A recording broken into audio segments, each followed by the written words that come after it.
Welcome to the Fit Rich Life podcast, the show where we talk about money, financial independence, fitness, health, and designing a life you truly love. My guest today is anonymous. We're calling him Rusty, which is not his real name. This lets us go much deeper into the real details of his money, work, and life. If you're watching the video recording of the interview, this is why his face is blurred out. He's a real person who achieved financial independence and early retired at age 36 after a career in big law. He's now been fully retired for 5 years, and he is actually living off his investment portfolio. What makes this episode powerful isn't just what he did, it's how he thinks. In this conversation, you'll hear about 1, how FIRE, Financial Independence Retire Early, became a psychological escape hatch, not just a financial goal. 2, why high income alone doesn't create freedom. 3, the buy, borrow, die strategy, a wealth tool traditionally reserved for the ultra rich, and how anyone who reaches financial independence can use it to make their money work harder without selling assets. 4, what life really looks like after you're done working mentally, emotionally, and practically, and a whole lot more. This is a real conversation about money, freedom, mental health, fitness, and optionality. If you're curious how financial independence actually plays out in real life and how to think like someone who's already on the other side, you're going to love this one. Let's dive in.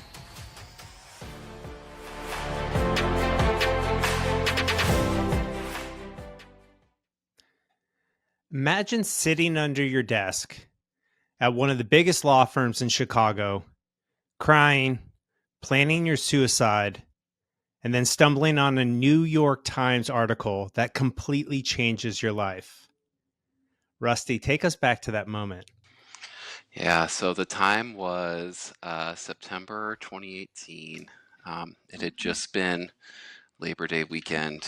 I've been working on this like crazy contentious fraud case. It was, a lot of headlines in the newspaper, dozens of attorneys involved. I had taken my only real vacation of the year, which was a 10-day trip to Scotland, which was amazing. I'd been planning that for months. The people on my team knew about it for months.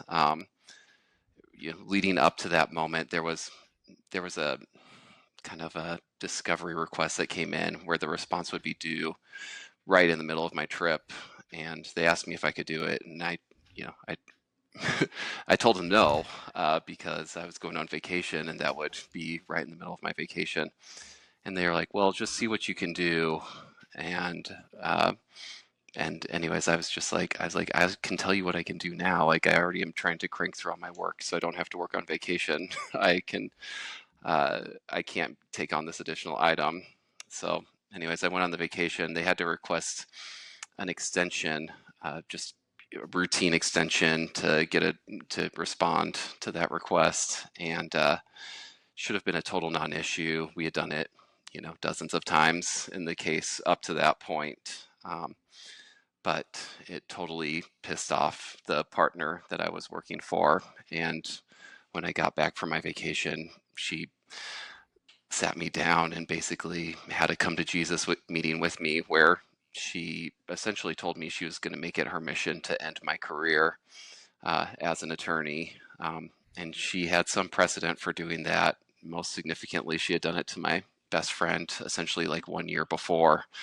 So this partner that I had been working for, been presumably building up all this goodwill. She was giving me a lot of work because she liked my work. She suddenly turned into my biggest antagonist.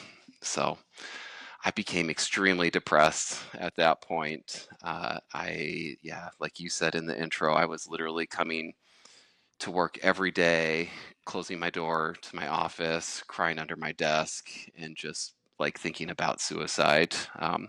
Had been such a high achiever, had put so much stock into my career. It was essentially everything. I let the people I work for have so much power over me, and I was just crushed because I felt like it was all crashing down. So one nice thing though that had happened while I was in Scotland on vacation is I'd had some time to do some leisure reading and had gotten on the New York Times and seen the one of the most read articles was the first article the Times had published about the fire movement. And prominently featured in that was a guy named Carl Jensen, also known as Mr. 1500 from 1500days.com. And so as I was crying under my desk, I was like, what was that article that I read? What was that story about how you can like retire when you're in your 30s and as long as you save up enough money? So I pulled that back up, went to Carl's blog, read pretty much, the whole blog as much as I could find of it. And I also started seeing a psychotherapist at that time who started doing somatic therapy. And so between those two things, I started to feel a lot better. The attorney who I was working for, her comments didn't affect me as much because I realized I didn't have to put as much weight into my career success as I had been. And then, through the psychotherapy, I had better coping mechanisms and just was better in touch with myself and living kind of more consistent and expressing my feelings more readily. So I started to feel a lot better. But then this kind of crazy coincidence happened. This was a couple months after I'd had that low point where I was crying under my desk, and one of my colleagues from my old law firm had driven to work one day, parked in the parking garage to the office, and shot himself in the head. And so I think he had been going through, clearly had been going through a dark period, even maybe darker than what I was going through. And his wife wrote kind of like an editorial piece that was published in this National Law Journal that she called Big Law Killed My Husband. And she talked about how she knew her husband was in a dark place. He was miserable. He had been a partner at the law firm. So anyways, maybe even had more money saved up than me and my wife did. But she had pleaded with him to just quit working at the law firm, to go move to Mammoth in California because that was their happy place, and just live simply. And anyways, it was kind of a poignant story, and the timing of it was kind of creepy that he was going through those discussions the same time I was going through my own dark period at the law firm. And I don't know if fire would have necessarily helped that guy in particular, but it really helped me, and I was glad I kind of found that message, and I kind of felt like finding Carl's blog kind of saved my life. I love it. It's such an incredible story. You and I talked off air before we hit record that, I went through a suicidal period as well. And like, it's crazy to me looking back now, like that I even got to that place, because I'm like so happy. Like, Yeah. you know what I mean? Right. But it's like the reason I wanted to go into this with you is because I know you and me are not the only one who, go through this really dark period where like we honestly start to consider suicide because we feel like there's no other option. Yeah. I totally relate to what you're saying. Especially that being happy now, and I've actually seen studies where they say, if you actually can bottom out and get to that really dark period, you're much less likely to experience depression in the future, as long as you can get through it, obviously. So, I mean, I never have those thoughts now, and it's also so crazy to think about because this alternative life that I had essentially all set up and available to me, moving out to Colorado, not having to work, being financially independent. I had done all the groundwork for that. So I had this really happy alternative to turn to. So I was glad I was able to see that and find that. Yeah. I think, and that's, you discovered financial independence, retire early at 34. Thanks to this New York Times article that introduced you to Carl Jensen, and then you binged his whole blog, and you're like, oh my God, there's like another way of life. This is incredible.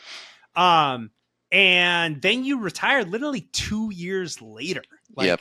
You discovered it at 34. Obviously, it sounds like you and your wife were good at saving and investing prior to kind of discovering the fundamentals of like what it takes to get to financial independence. So talk to us a little bit about kind of that 2-year period between discovering FIRE, going like coming out of the suicidal depression and then being like, wait a minute, like I'm almost there.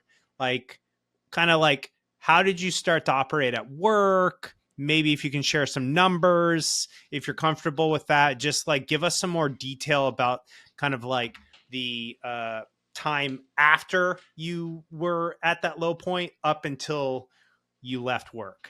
Yeah. So that we were already natural savers. I think this was years before we discovered FI, but like our first year, we naturally saved $80,000. The first year that we were both working postgraduate school, we naturally saved $80,000.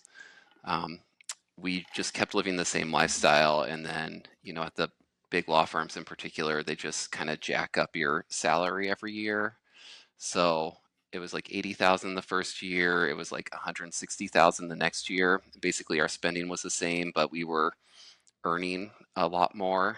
And then I think our max earning was uh, gonna laugh saying it, but it was like $669,000 in a year. And I remember that number because I still have a very immature sense of humor. So the 669, but but yeah. So when we were at that level, and then those last couple of years, I was like, if we just make a few small tweaks, we can really bring our living expenses down significantly. So we were living off about 70 grand, and making, 669,000. So we were saving 32,000 a month for about the last couple years. The stock market was doing really well then too. So, and we'd already saved a bunch. Remember when we were 4 years in, our net worth crossed 4 years in postgraduate school, our net worth crossed $1 million. And I was like, this is great. I was like, this is like we just added a third 6-figure income to our house every year. And the average stock market return during that time was around 14% annually. So, I mean, yeah, it was pretty cool to see. And then backing up a little bit, my wife had heard about Vanguard during business school, and she was in finance classes, and one of her professors held like a lunch and learn for anyone that was interested, and it was just basically a hour-long sales pitch for why Vanguard is so amazing. And so at the end of that first year, when we had just like 60,000 sitting in a checking account, my wife said we should put it into Vanguard, and I had never heard of Vanguard. So I just kind of I researched it a little bit. It seemed legit, and I said, you seem to have some familiarity with this. You can set it up, and so she set it up, and then that's where we were just always dumping our money into Vanguard right then. So we had done kind of the hard, one of the hard parts, which is accumulating, saving, and then investing it all properly over those years. So the first time I read Carl's blog, he was actually, I think he said that his number he retired with was like almost exactly what our net worth was. So I was like, oh, this guy, not only did this guy retire young, but we have exactly the same amount of money that he retired with. And then working a couple years beyond that, especially with how high, our incomes had gotten up to that point, it just kind of put us at like kind of a crazy number. Yeah. So you're 5 years retired. Like, Yep. so you're 41 now, retired at 36, and I'm a couple follow-up questions. How long were you actually like investing? Like, what age did you finish grad school, start that law job, and then like, you made that first 80K, then 160K the second year? Like, how many years were you actually investing? We were investing for, it was like probably a little bit less than 9 years Okay. from that postgraduate school period. Prior to graduate school, our big thing was just avoiding debt. And even um, when we chose our graduate schools, we went to the University of Iowa. That's where I'm from, and they basically they said we could go there for free, and then they were going to pay us a little bit on top of that to go to graduate school. And some of the super highly ranked programs that we got into were going to put us about $500,000 in debt. And I just looked at that and I was like, am I missing something? This is crazy. Like, why would you pay $500,000 for something when you could do it for free? So, um, but then I got to the big law firms and it's like, oh, that is actually what everyone had done. Like they had gone into debt for undergrad, they had gone into debt for law school. And so they were starting out with like essentially an extra mortgage payment that we didn't that we didn't have to make. So, yeah. Was that like any education you got from your parents, or like how did you miss that trap? Why most people get caught up in that? I um I don't know. I I my parents had gone to the University of Iowa too. I mean, pretty much everyone in my family had gone to the University of Iowa, so there was like some precedent for Iowa, Iowa. I grew up in Iowa and always thought of it as like a good school, like, and I also just believed early on with education. I forget who told me, but someone told me once when I was like in elementary school, they're like, if you go to any school and you work hard, you get a good education.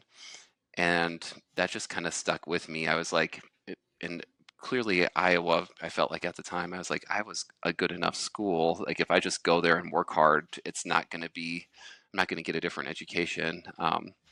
So yeah, so I think that was just like my thought process. And I also like had some jokes that I would tell myself too. I was like, I would go to I'd go to summer jobs in undergrad, and these people from more prestigious schools would be bringing the exact same textbooks that I was using. So it's not like you go to a good school and they have access to like secret books that are better than what you get at another school. So, and I especially for law school, I mean, you're like literally reading the exact like everyone in the country is reading the exact same books.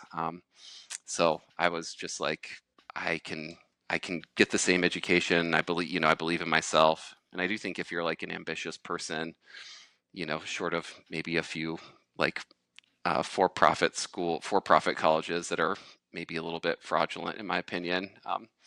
Yeah, most any school will give you a good education if you go there and you're ambitious and hungry. So those are kind of the beliefs I had from that kind of led me to make that decision. My next question is, how did you not get caught up with like all the other lawyers Oh who God, took their big paychecks and like bought the fancy car and bought the fancy house? Like, how did you I have so many crazy stories about that too.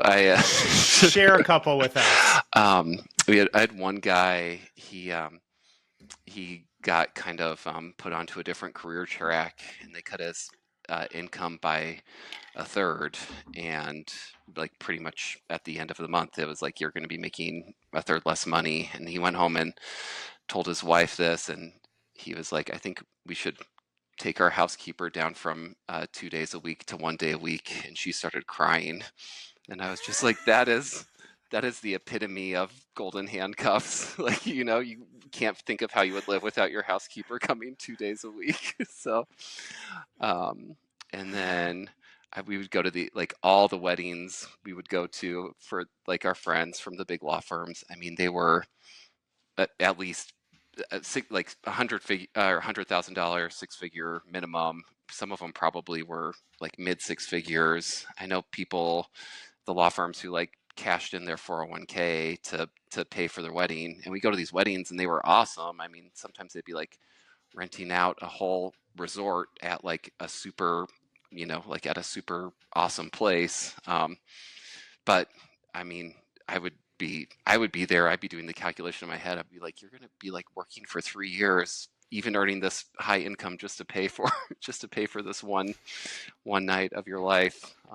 My wife and I got married at like this like basketball gym in Dodge City, Kansas. So and the whole thing, including rings, was like under 14 grand. So, but yeah, I don't know how we avoided the trap. Just that like it just seems silly. I mean, I would go to those huge weddings and I'd just be like, this is ridiculous. This is so silly. And I'd be like, we would have someone come clean our house too, especially because we were working all the time. But I was like, they come once every 2 weeks, and that's perfectly fine. I would be really pragmatic with the numbers on everything. Our housing, you know, we lived in a 700 square foot apartment, 1 bedroom.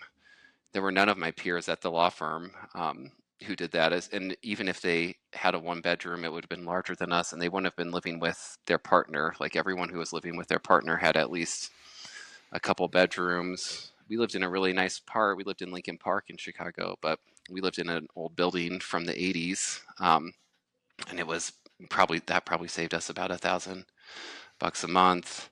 And then when you have a small apartment, there's not a lot of, you don't really want to go out and buy a lot of stuff because you don't have places to store it. So we didn't want to do that.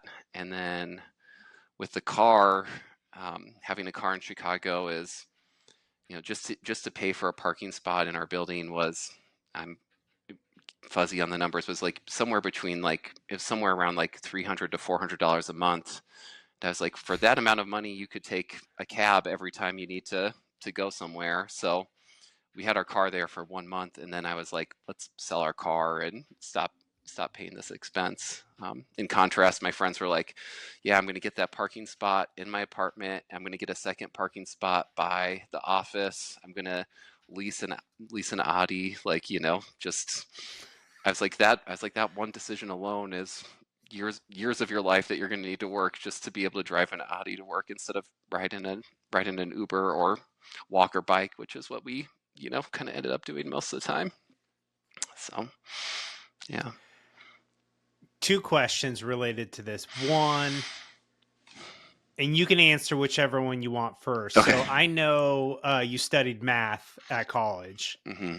but I'm also curious if that had, like, you just always run the numbers and look at things, if that had anything with your ability to resist keeping up with the Joneses. And the follow-on question that may be or may not be more relevant is like, what was money like growing up? Yeah.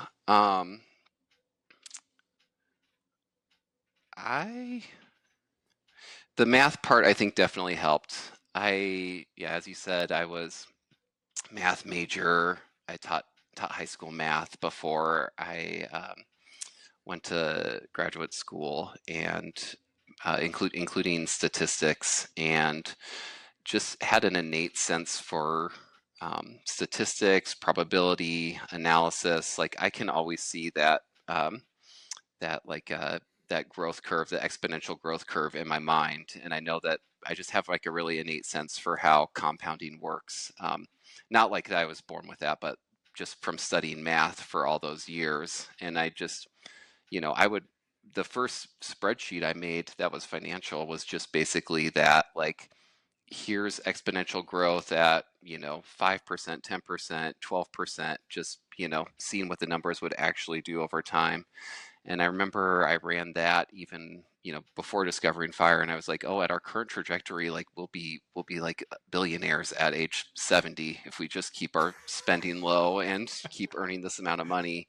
And so that's pretty motivating when you see, like, just from being a very high income job, but not like something, being a lawyer isn't like some crazy thing. It's not like starting a tech firm or something like that.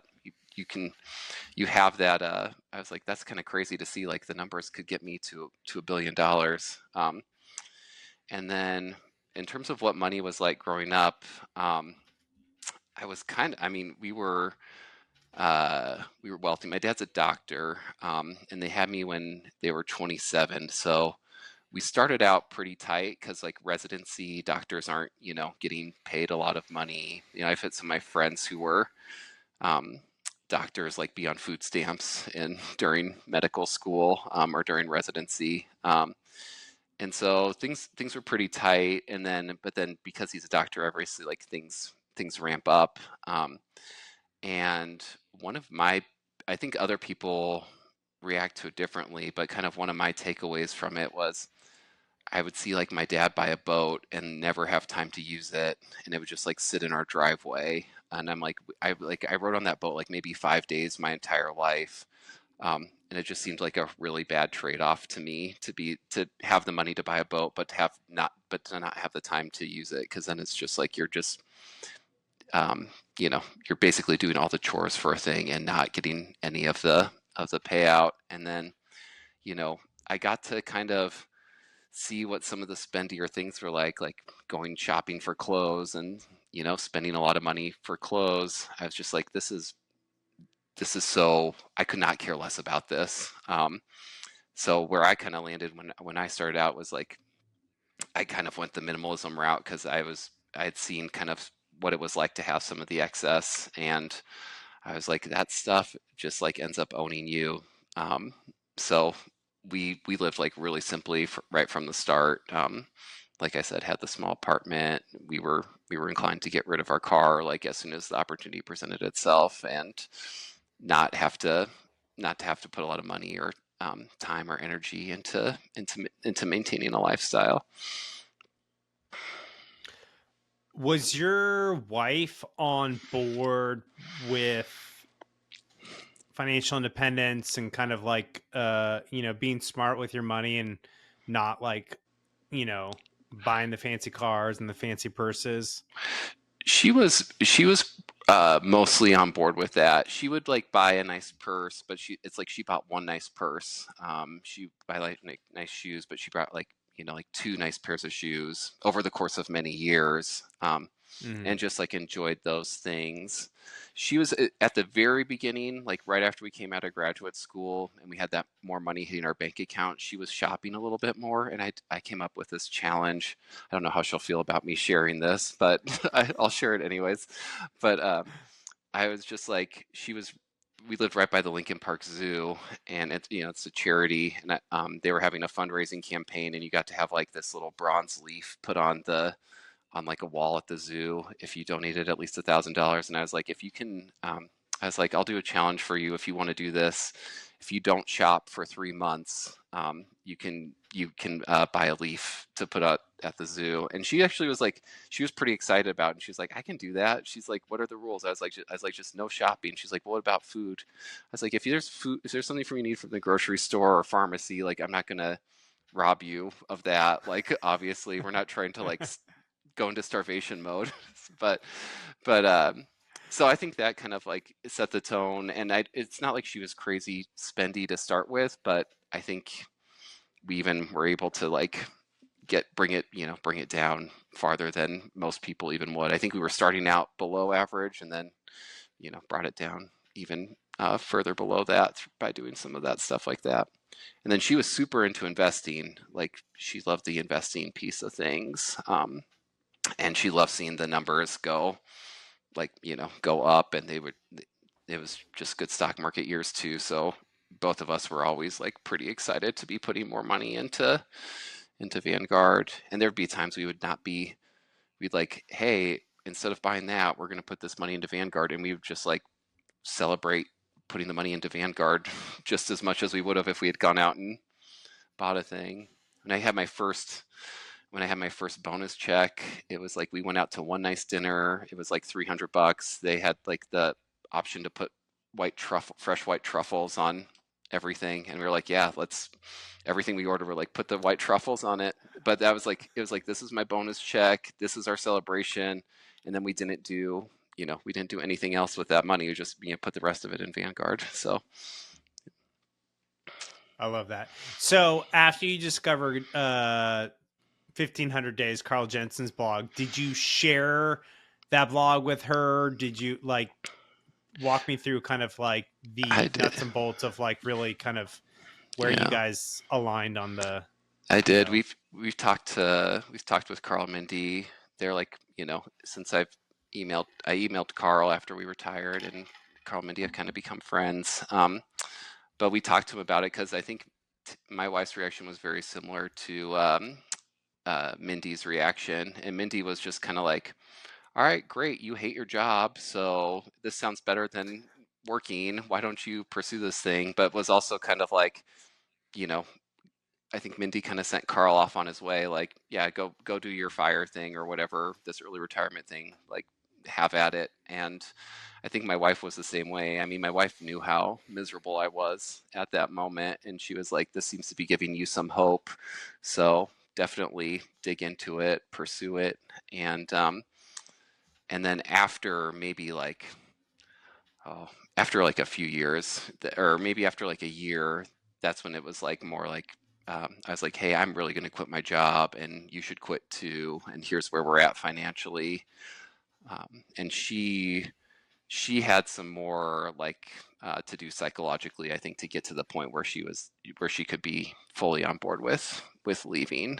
Um, but but she got there, and then she actually ended up quitting like a few months before I did. So yeah, what? yeah, I was a little pissed. I was like a little annoyed about that, but so I was like, I was the one who found this. But she was working for an airline, or she was working for United Airlines, and it was COVID right around this, and obviously like the airline business tanked during COVID, and so they offered buyouts, and it was like these cool benefits, like you get 5 years of free flights, and you got like 6 months of income, and you could stay on their health insurance. And I was like, sounds great to me. I was like, getting paid getting pay and benefits for 6 months that you're not working. That sounds way better than working for those 6 months. And so she took that. I think her work was like very surprised when that happened, because she hadn't been like phoning it in at all. She had still been like pedal to the metal that whole time. Yeah. So, are you comfortable sharing like what your kind of like FI number was when you did retire? Like, what was the number you were shooting for?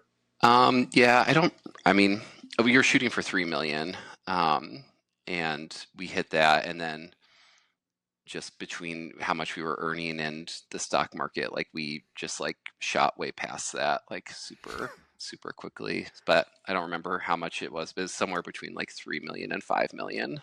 So, but And but some of that, like a lot, like we had $1 million happen in like a month because the stock market, went up.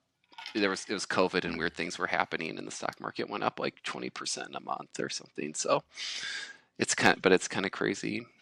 And that's a theme. yeah. That's a real theme for us now, because we've made way more money from our investments than we ever did from working, even with you know, our high incomes. Yeah, you put in the notes to me that you're up 2.2 million just in 5 years. Like, and that's Yep. with neither of you working. Right. Yeah. We've earned less than $10,000 over the past 5 years, and yeah, we're up 2.2 million, which is it's so weird to think about, because I think a lot of my friends, even at the law firms, probably didn't have their net worth go up that much over the same period of time. And they were working 2,000 plus hours a year, whereas we were not. So yeah. Did you experience any like when you blew past your number, like, oh, let's just work for a little bit longer, make a little bit more money, like any of the like one more year syndrome?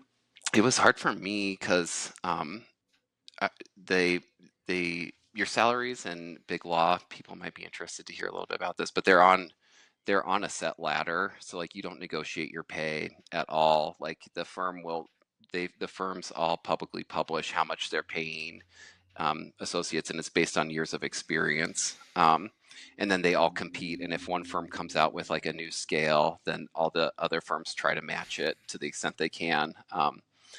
And so that last year during COVID, they came out with a new scale, and they moved my base pay from like 400 to 500,000.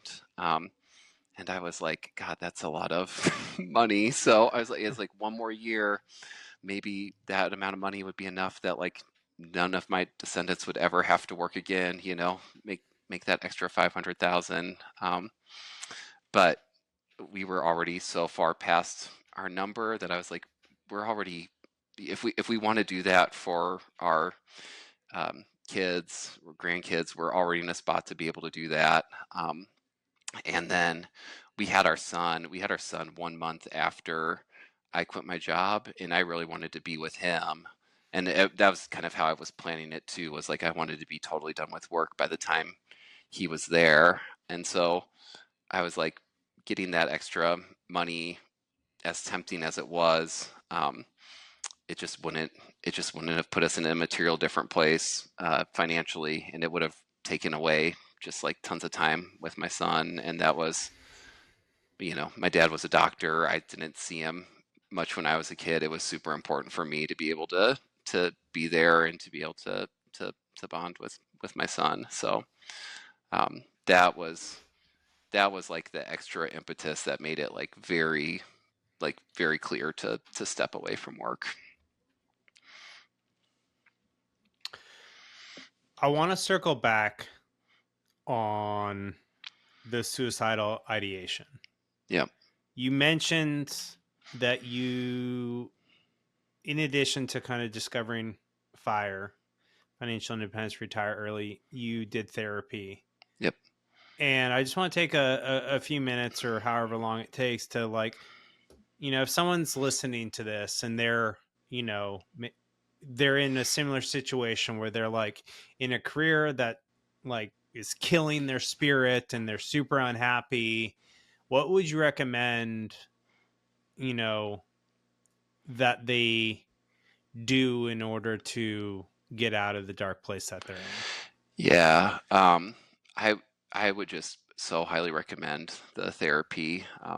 Obviously you've heard my FIRE piece of things, and I do think that helped because that really shortened the tunnel for seeing the light at the end of the tunnel. But I just asked a friend for a recommendation for a therapist. He had told me that he was going to therapy, and I was just like, can I just have the name of your therapist? So not doing the most research ever, but the therapist that I got put in touch with does somatic therapy, or it's like somewhat akin to emotionally focused therapy. And I started going to Can you that. break down what I know what somatic therapy is, but I Yeah. want you to break it down for the audience because they might not be familiar with that term. Well, so much of like I think psychology is about like traditional psychology is about like mental health, and it kind of keeps you inside your head. And somatic therapy is a more recent modality.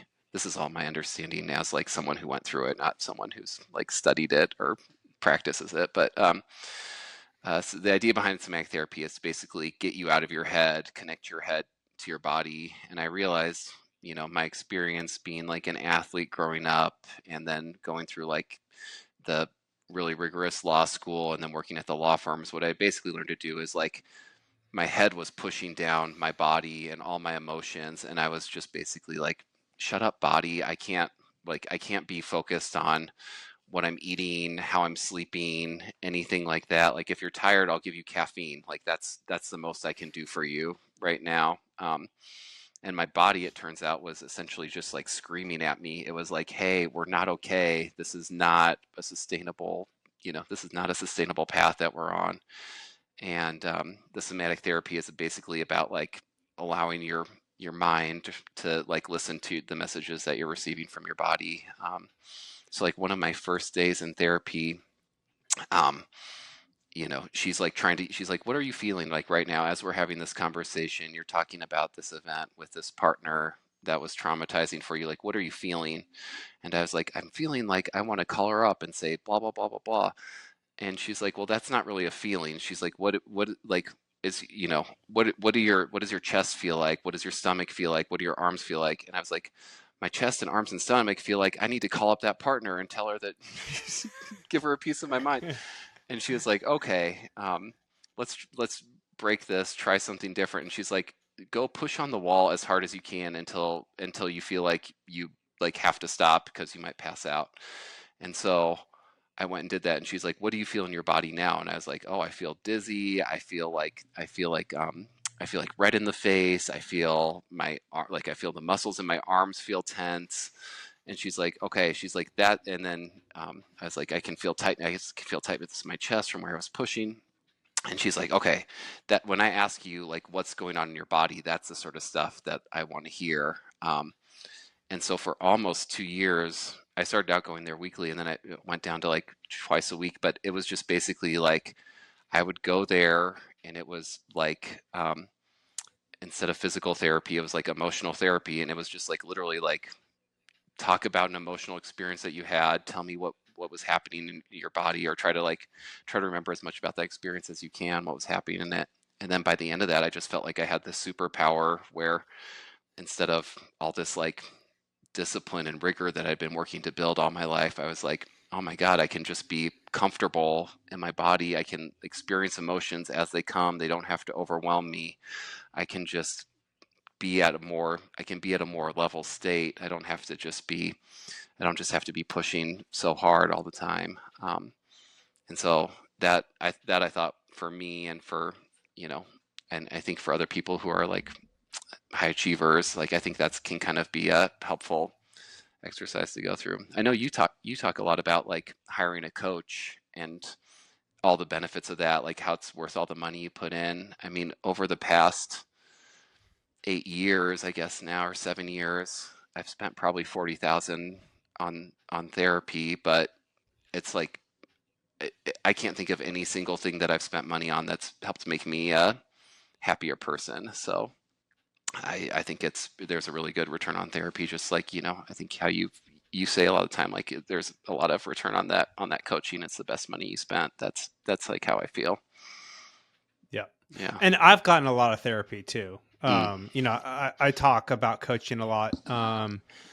But my wife is an EFT practitioner, which is emotional freedom technique, aka it's known as tapping. Mm-hmm. And it's a somatic therapy that you like can use to basically release stored emotions and stored trauma.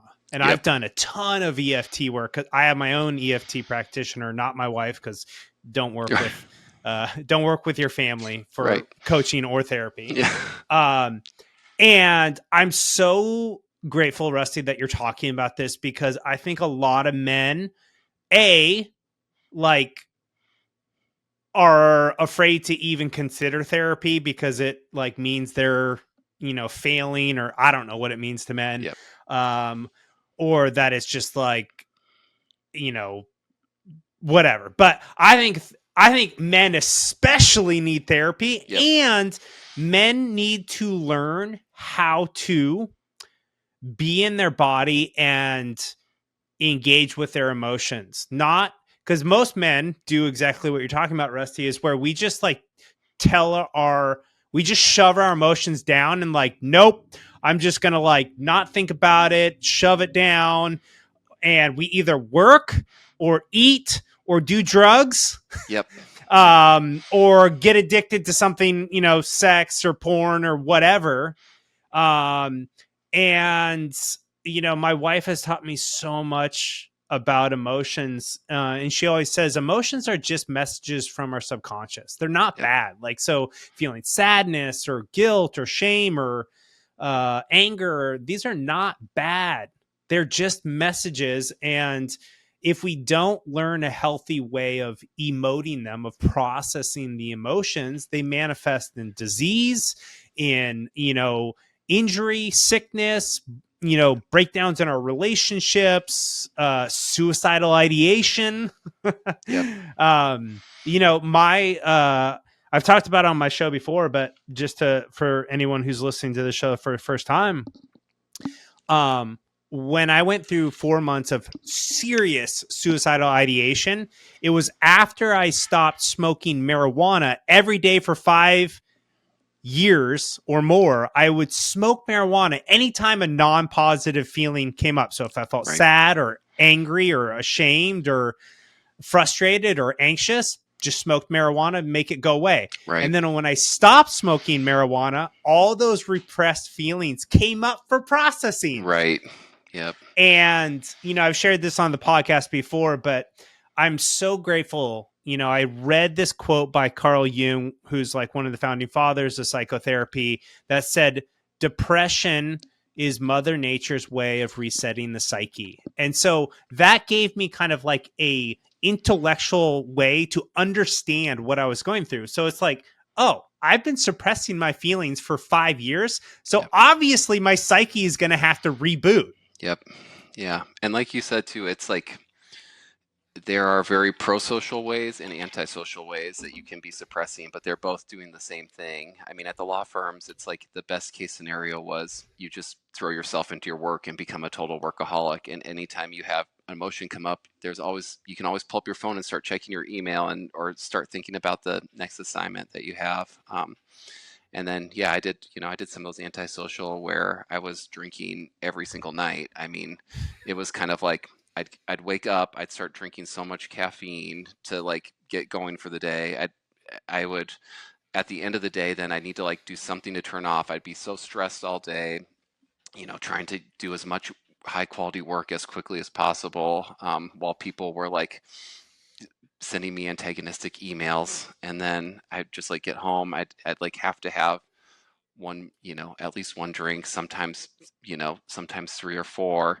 But it was like every single night I needed to be able to do that just to even be able to fall asleep. And then I would fall asleep, but I wouldn't sleep great. And then I'd wake up and drink more caffeine and start the whole cycle over again. And that was my life for like, 6 or 7 years. And that was it was effective at keeping things down for a while. But yeah, that incident I had with the trip and the fallout afterwards kind of, drinking and workaholism weren't enough to to keep all those like emotions at bay. They all came screaming up at the same time. So yeah. yeah. I did such a similar thing. I would wake up and I would crush caffeine and Adderall, Okay. which is basically prescription cocaine. And I did not have a prescription for it. Right. I just like, I got it from a drug dealer. And so and then I would start smoking pot as well. So I'm completely numbing myself Right. out. It's like, amphetamines, caffeine, and marijuana. And then, of course, every night I would drink because, back when I was doing all this, I was working in the nightclub business. So, like you're saying 3 or 4 drinks, dude, I was drinking like 10 to 15 drinks Right. a day. Yeah. Like, mostly at night. But it was like, I still consider myself lucky that I made it out alive from that career. Yeah. And I don't know how you feel about it now, but now for me, I have so much clarity looking back on it. I'm like, oh, I can clearly see the like pattern and the habit that I was in and the role and the function that it was playing. And it's so much easier to just live your life, experience your emotions, like let them flow through you. I think 100%. it's like most emotions last less than 10 seconds. So like rather than just like, what I was doing before was like, rather than just giving an emotion space for 10 seconds, it's like, oh, I'll try to stuff it down for 5 years by drinking and like, and working 3,000 hours a year. Like, just, yeah. Yeah. I mean, and I share this with my clients all the time. Like, I'll be doing EFT, emotional freedom technique tapping, like while I'm driving, talking out the emotions that I'm feeling. And like many times I'm like crying as I'm like, and this is just like, things that, stuff that's going on with my, parents or family or, because my parents are much older now and it's, there's challenges there. And like, even though I'm incredibly happy, I still have times when I have like, non-positive feelings that I need to emote. And fortunately, I've done the therapy, I've done the EFT stuff. So I have these tools to emote these emotions so they don't get stored in my body and cause illness or Right. breakdowns in my marriage, or cause me to go back to drugs and alcohol, because I'm 11 years sober now.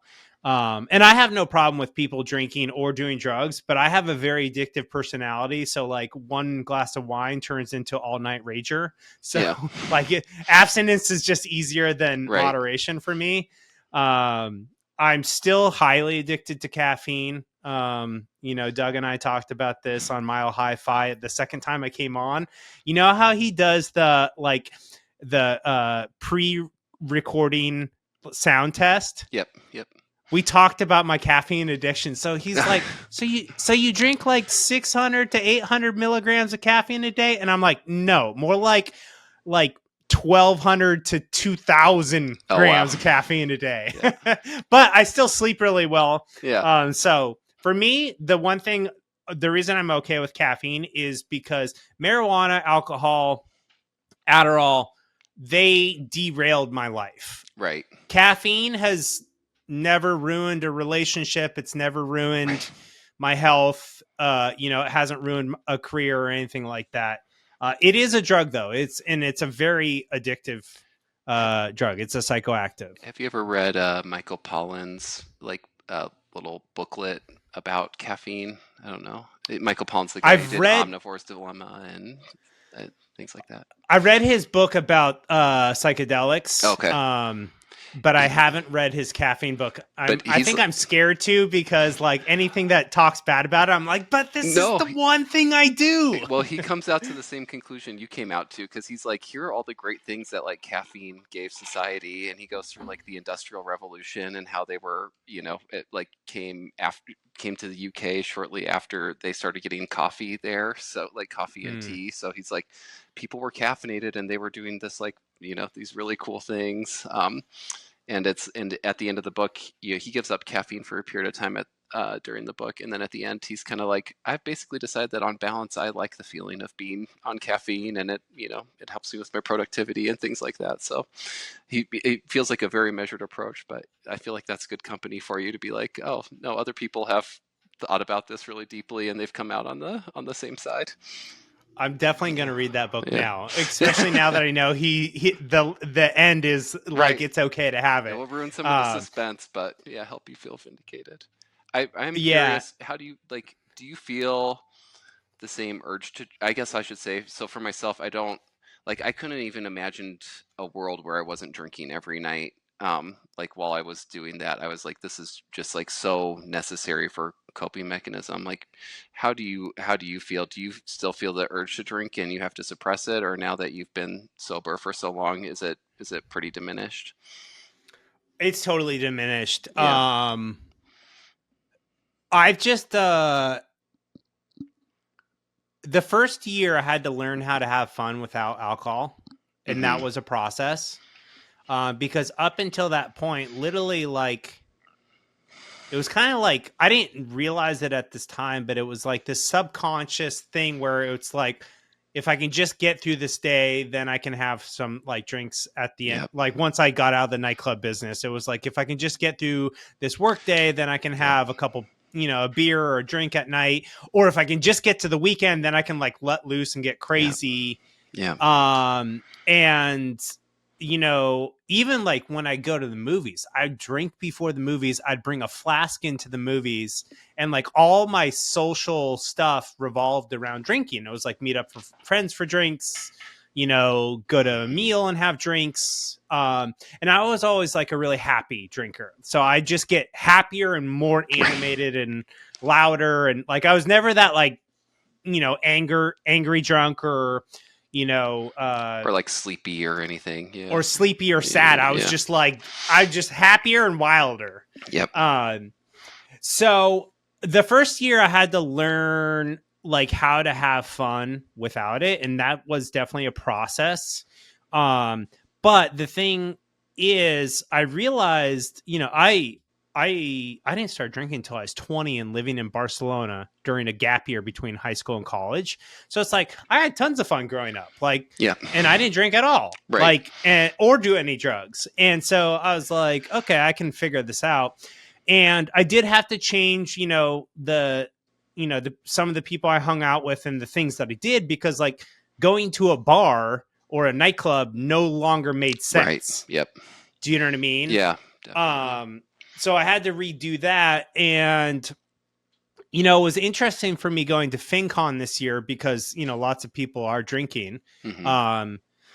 But like over the last like 6 months, I actually got into like non-alcoholic beer Mm-hmm. because I really love the taste of IPA beer. Yeah. Like that hoppy And bitterness. Yeah. 100%. Yeah. And so like at FinCon, I was just having non-alcoholic beers and hanging out with Yeah. everybody. I wouldn't stay up late. Like the latest I stayed up was like 9:30 or 10. Um, and so I feel like I don't stay up late anymore. Like honestly, like I may be up till midnight, like less than 10 times a year, Yep. Yep. because there's no reason for me to be up late. Like, Right. me and my wife will go out dancing like during the summer and fall here in Santa Cruz, because we have this thing called Afro Beats. But it ends at 10 and I'm home by 11 and like Nice. maybe asleep by midnight. You know what I mean? Yep. And that's like, like maybe twice a month during 6 months of the year. So that's Yep. like, okay, maybe 12 times a year I'm going to bed at midnight, but the Yep. rest of the time I'm literally going to bed at like, I'm asleep by like 8:30. Yeah. But I wake up crazy early. So I don't miss drinking at all. Sometimes I like miss that like loosey goosey feeling, but I will tell you, Rusty, on 4th of July, I discovered kava. Okay. Do you know what kava is? I mean, I'm in Kava. Boulder, so I see it around a good amount, but um, I don't know what it is. It looks like a coffee alternative is kind of how it's marketed, at least. So you might be thinking of kratom. Okay. Kratom, stay the fuck away from kratom. Kratom, they call kratom heroin light Okay. for a reason, because it acts on the same opiate system as like heroin. Okay. So stay away from that. But kava is a root, and they've been using it for thousands of years in places like Fiji and like those islands.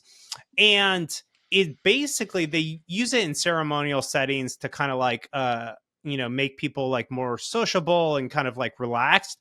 And it's similar to like how marijuana, I don't know how much you know about marijuana, but there's like the upper marijuana and the downer sativa Yep. and indica. Yep. So kava has upper kava that's more kind of like a head like high, and then it has a downer that's more of kind of like a body relaxation.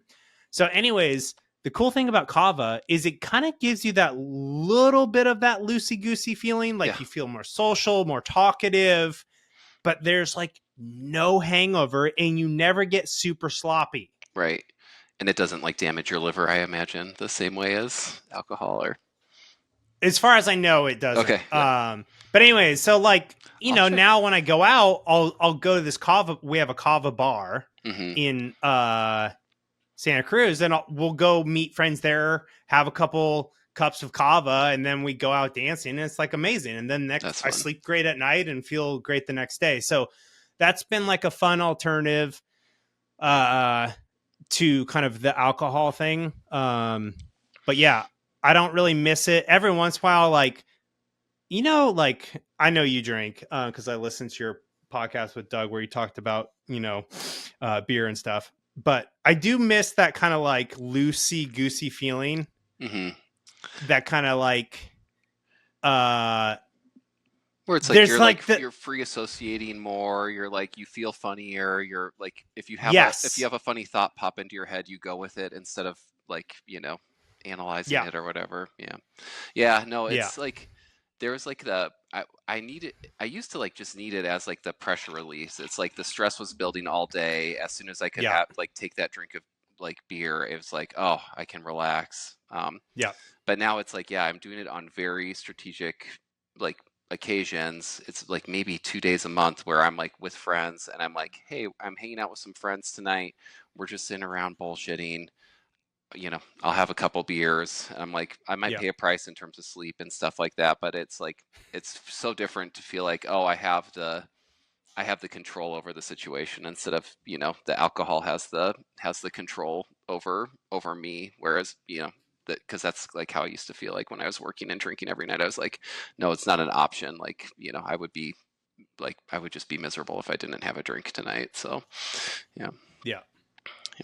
Yeah, and there's something to be said. I say this a lot. Like, I feel like I have a superpower never having a hangover. Because, like, even with like one or two drinks, like the next day you feel less good, Right. Yep.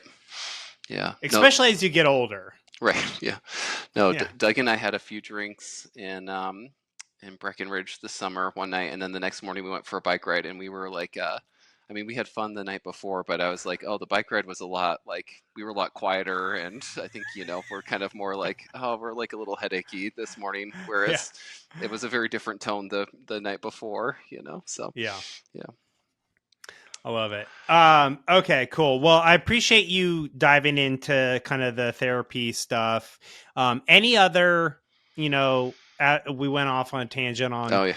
alcohol and caffeine and everything, but other than therapy, and really discovering the power of financial independence, because I think a lot of people feel trapped in a life that they don't want because they don't have the financial freedom that would allow them to do what they really want to do. So I think there is, like, if you're unfamiliar with financial independence, like Rusty is a perfect example. This dude retired at 36 and he's been retired for 5 years and he could do anything he wants. And we're going to talk about what he does, his activities and how he keeps himself busy in retirement at such a young age. But before we go there, are there any other tools or books or things that you think for someone who's going through a tough time where they're like really unhappy, maybe even suicidal, that you would recommend? This is not something that was directly relevant to my experience. I think, the financial independence piece and the therapy piece were really the things that dug me out of it. But now that I'm out in Colorado, there's another piece of it that I think would have been useful to use, and that's just getting outside into nature as much as possible. I look back at my life in Chicago, and we didn't have the car, so we were walking and biking a lot. We were outside about as much as anyone that we knew, but it's still just minuscule. And then Chicago is gray 6 months of the year. It's just cold. It's cold and gray. So I even went to the doctor and had my vitamin D level checked as part of a physical one year in January, and it was like 0. He was like, it was like the lowest you could possibly be on the scale. And I was like, well, that makes sense. Cause like I'm out, even when I am outside, I'm like all bundled up from head to toe. So I'm not getting any vitamin D. But now that I'm in Colorado, I'm outside, I mean, hours every single day, and it just feels so much better and healthier just from being outside. So if you are in that dark place and you do feel like all you want to do is crawl up under your desk, if you can break away from that for just even an hour to go on a walk outside, I think that would be advice that I would have given myself back when I was in that situation.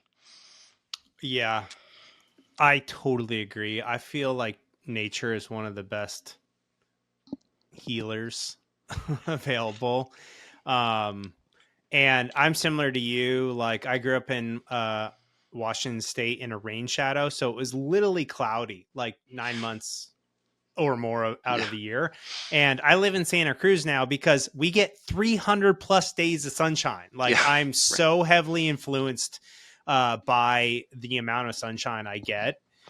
So I completely agree with you, Rusty. I think spending time outside, whether you're sitting under a tree or going on a hike or just getting out, out in the sun, getting your feet in the dirt or the grass or the water, like a natural body of water, can be so healing.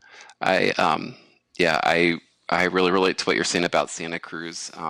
We were going out there every year. Some of our best friends moved out to Santa Cruz. They'd grown up in Nebraska and Indiana, and then they moved to Santa Cruz, and we went out to visit them, and we're like, this is so good. Like, this is so much better than, Iowa, Nebraska, Illinois, Indiana, all these places that we had all lived. And I was like, I didn't know you could just like move to someplace awesome like this.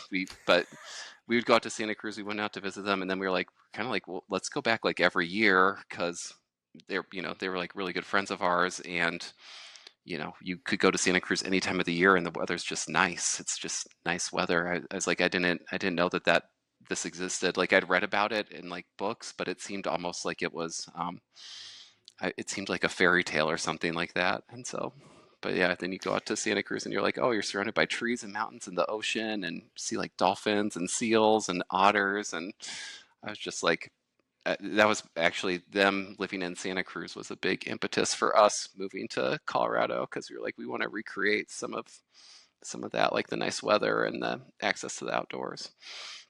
Yeah, we get a second summer too. It's crazy. Like every October, November, we get a second summer. Like no joke, on Monday, I was like shirtless Yeah. on November, second week of November, Yep. like playing pickleball for like multiple hours. And I was hot. It was Yeah. like, I was like, it's so freaking hot. What's going on here? And it was, Santa Cruz is amazing because like the hottest it ever gets is like maybe low 80s. Yeah. So it's because we have the ocean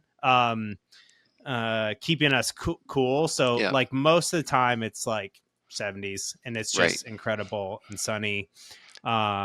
And the whole seals and otters, I can't tell you how many times I've been like swimming in the ocean, or I should say cold plunging in the ocean, because I'm not really swimming. Right. I'm just kind of floating around, and like otters or seals will like pop up, and I'll be like, Yeah. oh my God, like you freaked me out. And it's just like, it's so amazing to be in nature, like where you see like these beautiful creatures. And like, it's just, I think everyone should move to Santa Cruz, but Yeah.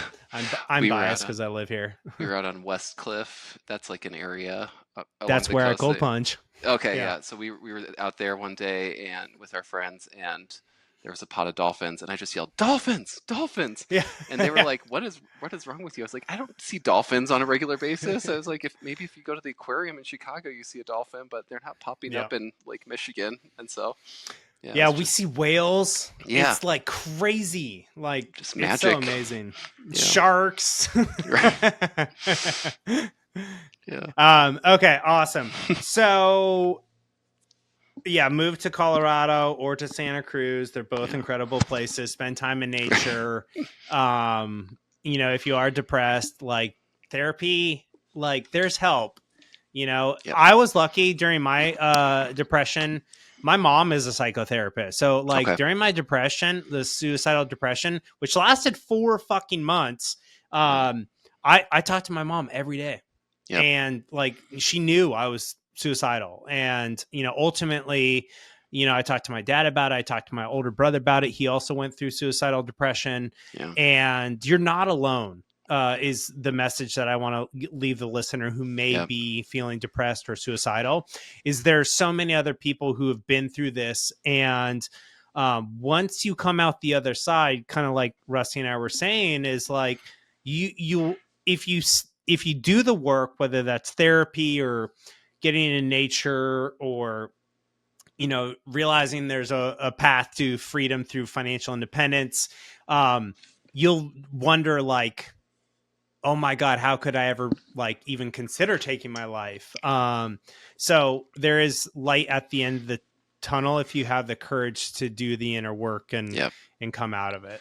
Yeah, and going back to one of your earlier points about, especially men needing to be more in touch with their emotions, it's not a sign of weak, like, I mean, whatever, this might sound defensive, but I don't mean it that way, but it's not a sign of weakness to go to therapy. I mean, everyone has mental health, just like everyone has physical health. You would never, especially with a man, you would never be like, oh, you're getting a personal trainer, you must be admitting that you're really out of shape. It's like, no, like Tom Brady has like a whole team of personal trainers. Like Chris Hemsworth has like a team of trainers and dietitians. Like, it's not because he's a weak, sad person and he's admitting his weakness by getting help. It's like, it's a way to strengthen yourself. Your mental health or emotional health lies along a spectrum, and a therapist can help you move that along. So, and yeah, and my experience is just like yours. Like there is light on the other side of the tunnel. Like,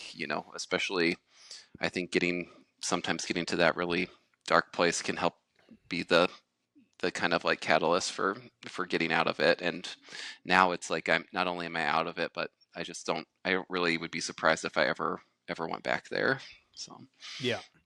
Another big thing, before we move on to the next question I have yeah, for you, yeah. actually, is getting enough sleep.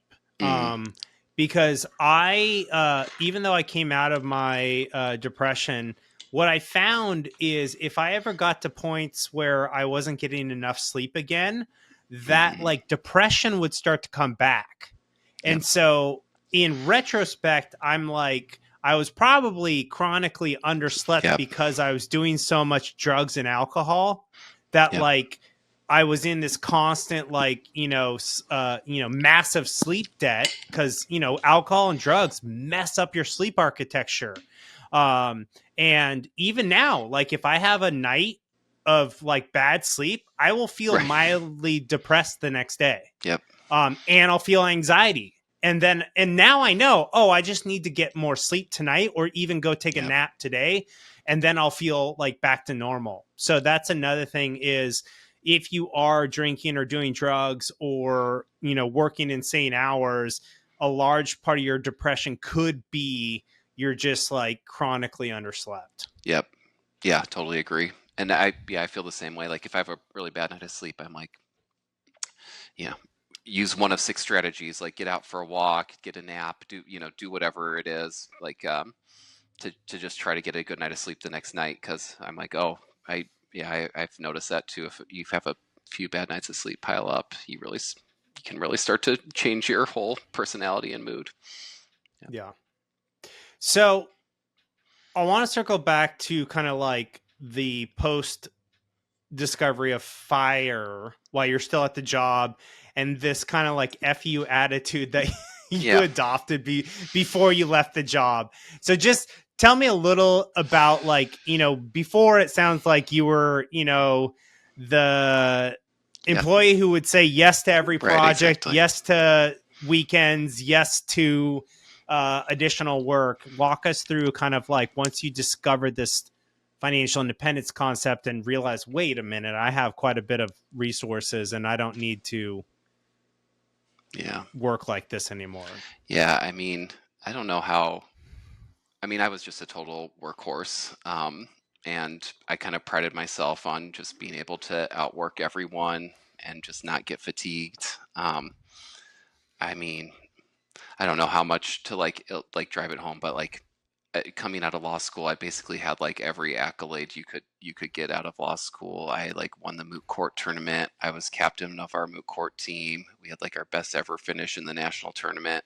I was one of the executive editors on the Law Review. I published my piece. I externed for a judge. I got the highest paying job out of anyone in my class. Like, I mean, I was just like, yeah, this is what I got. Like, you want to try to keep, like, in my head, I was like, you want to try to keep up with me? Like, you better be ready to like go balls to the wall because this is what I'm doing. So yeah, I mean, I was a great employee. In addition to having all those, like, in addition to being skilled and talented, I just like had in my mind that I was going to like outwork everyone. So you can kind of imagine how like attorneys would have really liked working with me. And I tried to be pleasant. I tried to be pleasant all the time too, or make jokes and stuff like that. And then after that, trip to Scotland, I was just like, you know what? I've just like given you everything that I had for, like at that law firm, I was like, I've given you everything I've had for 2 years. All I asked for basically was that you let me go on one vacation, essentially a year, and you freak out about that.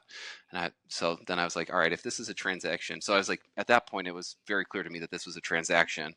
I was like, all right, I'll show you exactly how transactional it can get. I was like, you guys are paying me. My bonus is determined by my hours. I'll make sure I get my hours, but you don't get me for basically like 1 hour extra than that.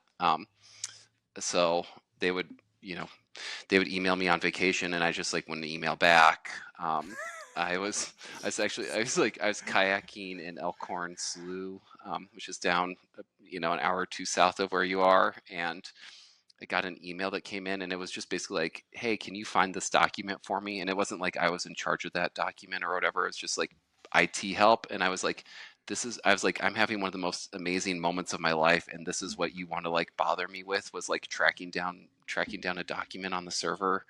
I was just like, I mean, I was like, I didn't reply for 24 hours, and I was like, do you still need that document? And then, yeah. But I was literally just like, F this.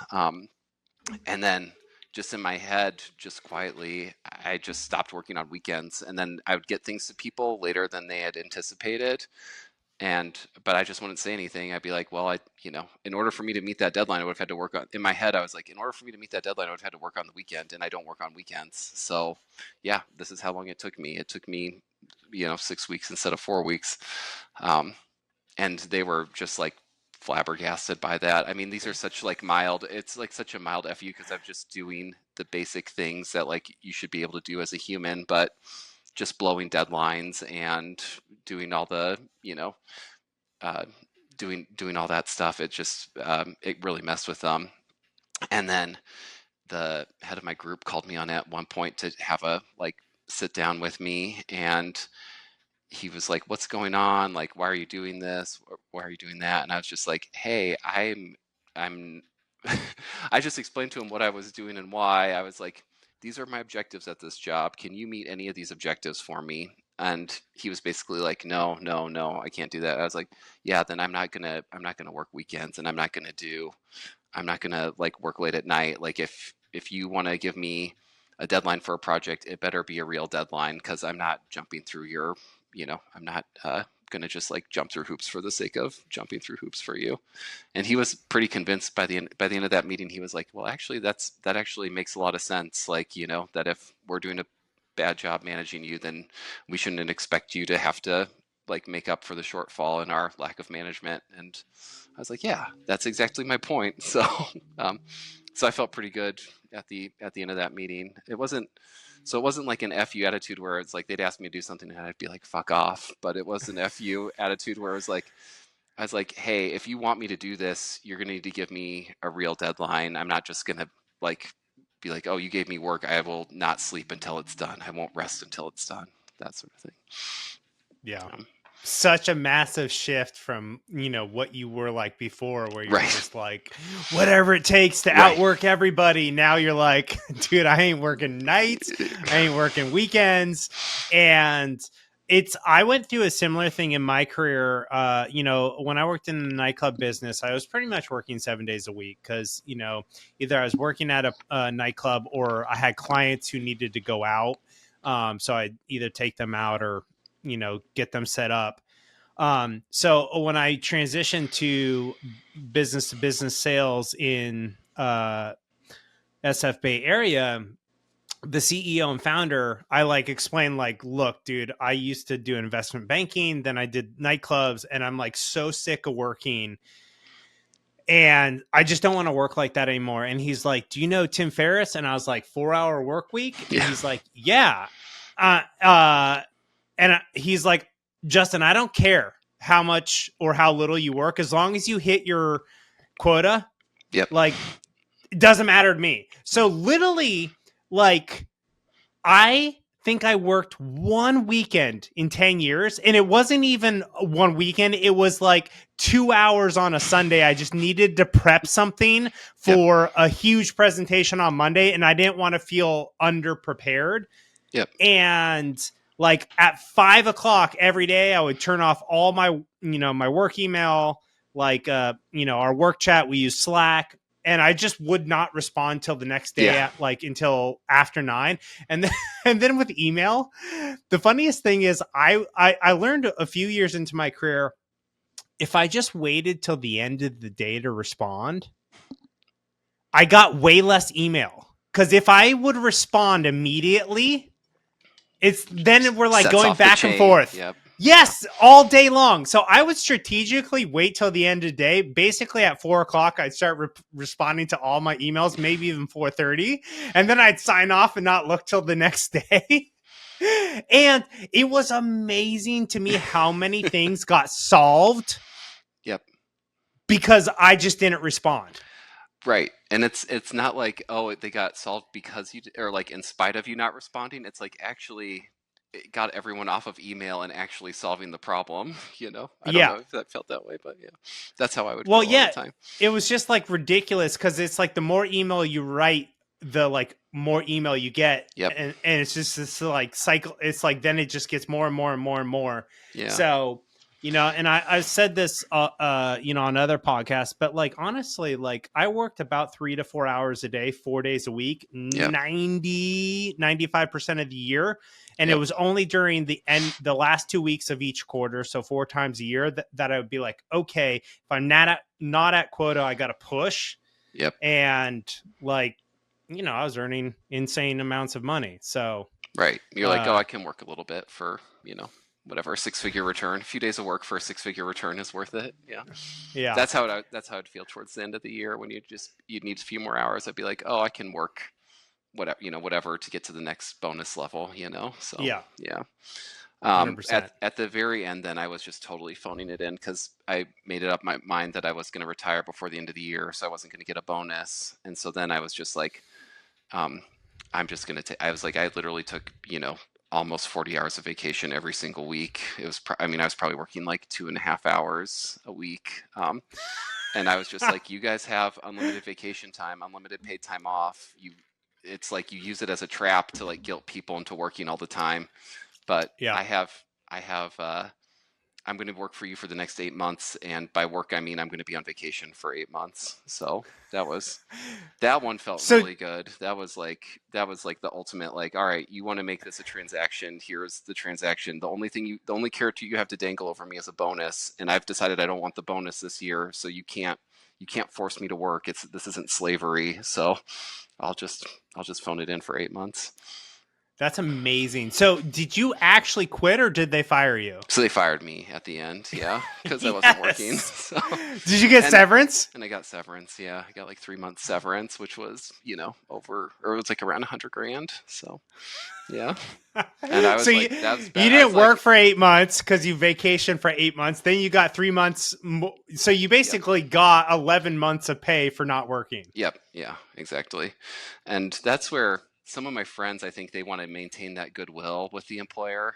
And I was like, fuck that. I never want to see any of these I knew in my mind, I was like, I never want to see any of these people ever again. Like, if I do, it's because I'm going to be on the opposite side of a litigation from them, not because I'm like going to work for them. So I was like, that goodwill that I was building up is worth something. I guess it's worth, whatever, 11 months of pay. So I cashed it in for the 11 months of pay.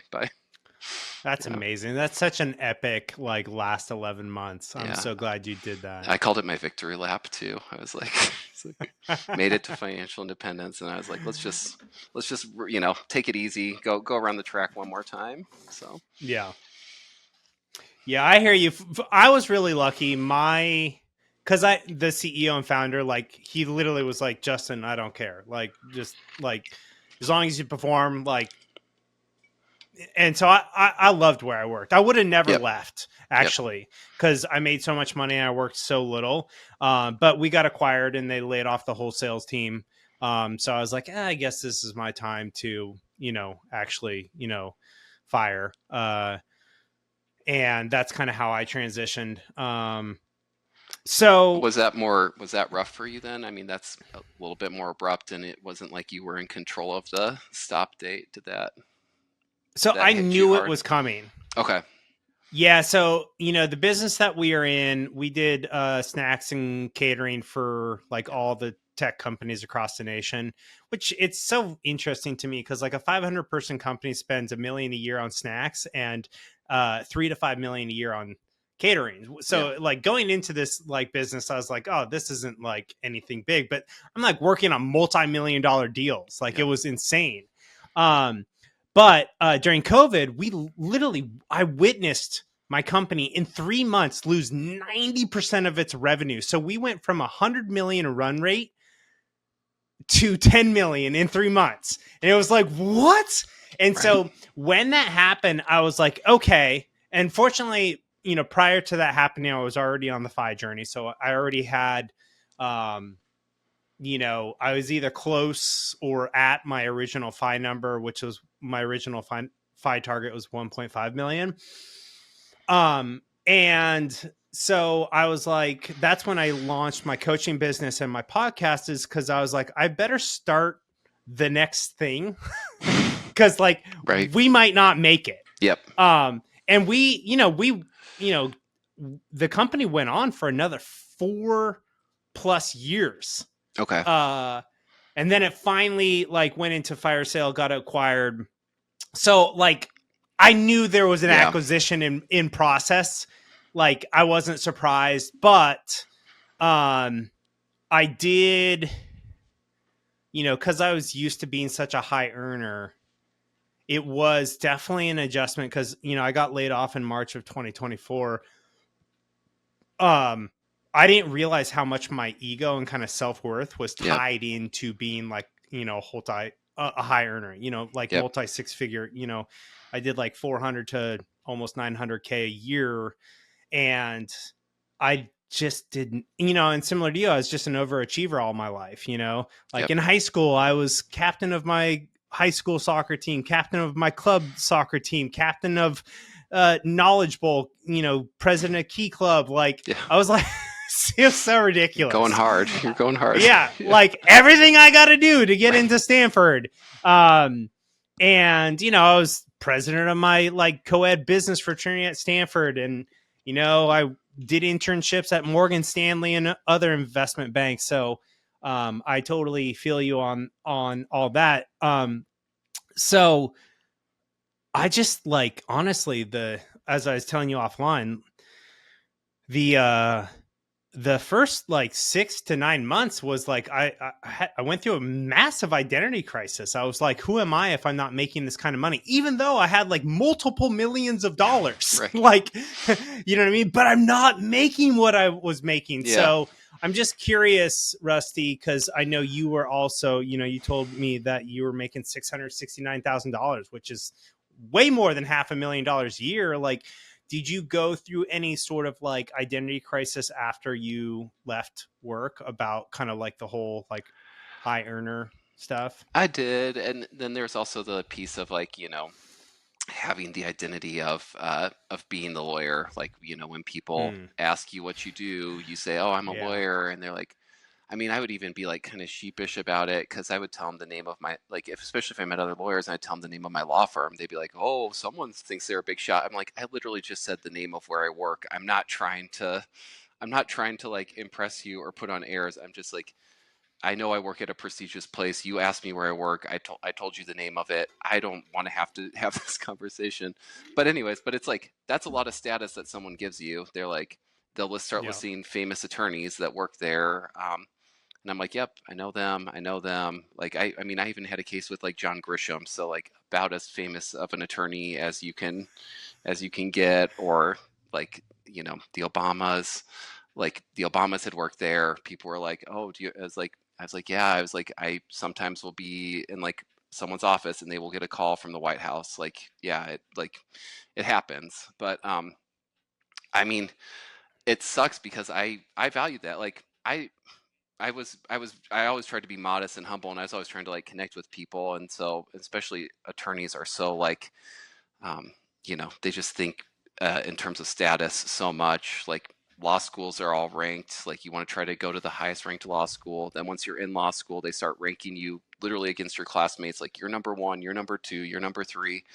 And then it's which law firm do you work at? And you can look at the law firm rankings and stuff like that. And I just realized, I don't know, after working, I had a moment where I was like, what am I going to tell people? Who am I now? What am I going to say? And then I'd have the experience of telling people I was a stay-at-home dad, and they just look at me oh, so you really washed out on your legal career.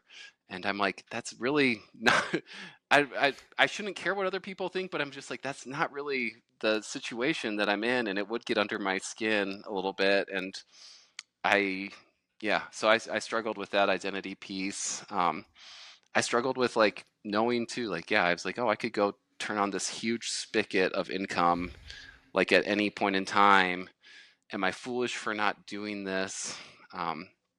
yeah, I struggle with that. I struggle with that a lot. And I'm like, 1 year of working now plus compounding sets up, my children, grandchildren, great grandchildren for life. But, at some point, like, enough is enough, like that, because I'm like, if I start thinking, like, if I start embracing that way of thinking, it'd be, 10 years later, and I'd still be working and maybe not even know my kids' names. So, yeah, I told you off air, like I almost went back and got a sales job. oh, you just, yeah. I even interviewed like I even updated my LinkedIn, updated my resume and everything, interviewed with one company. And fortunately, I had some really great conversations with one of my coaches. I met with Jordan Grummett from Earn and Invest, author of the Purpose Code. He gave me like a coaching session, and he was like, Justin, like, no, like, don't go back to work. Like,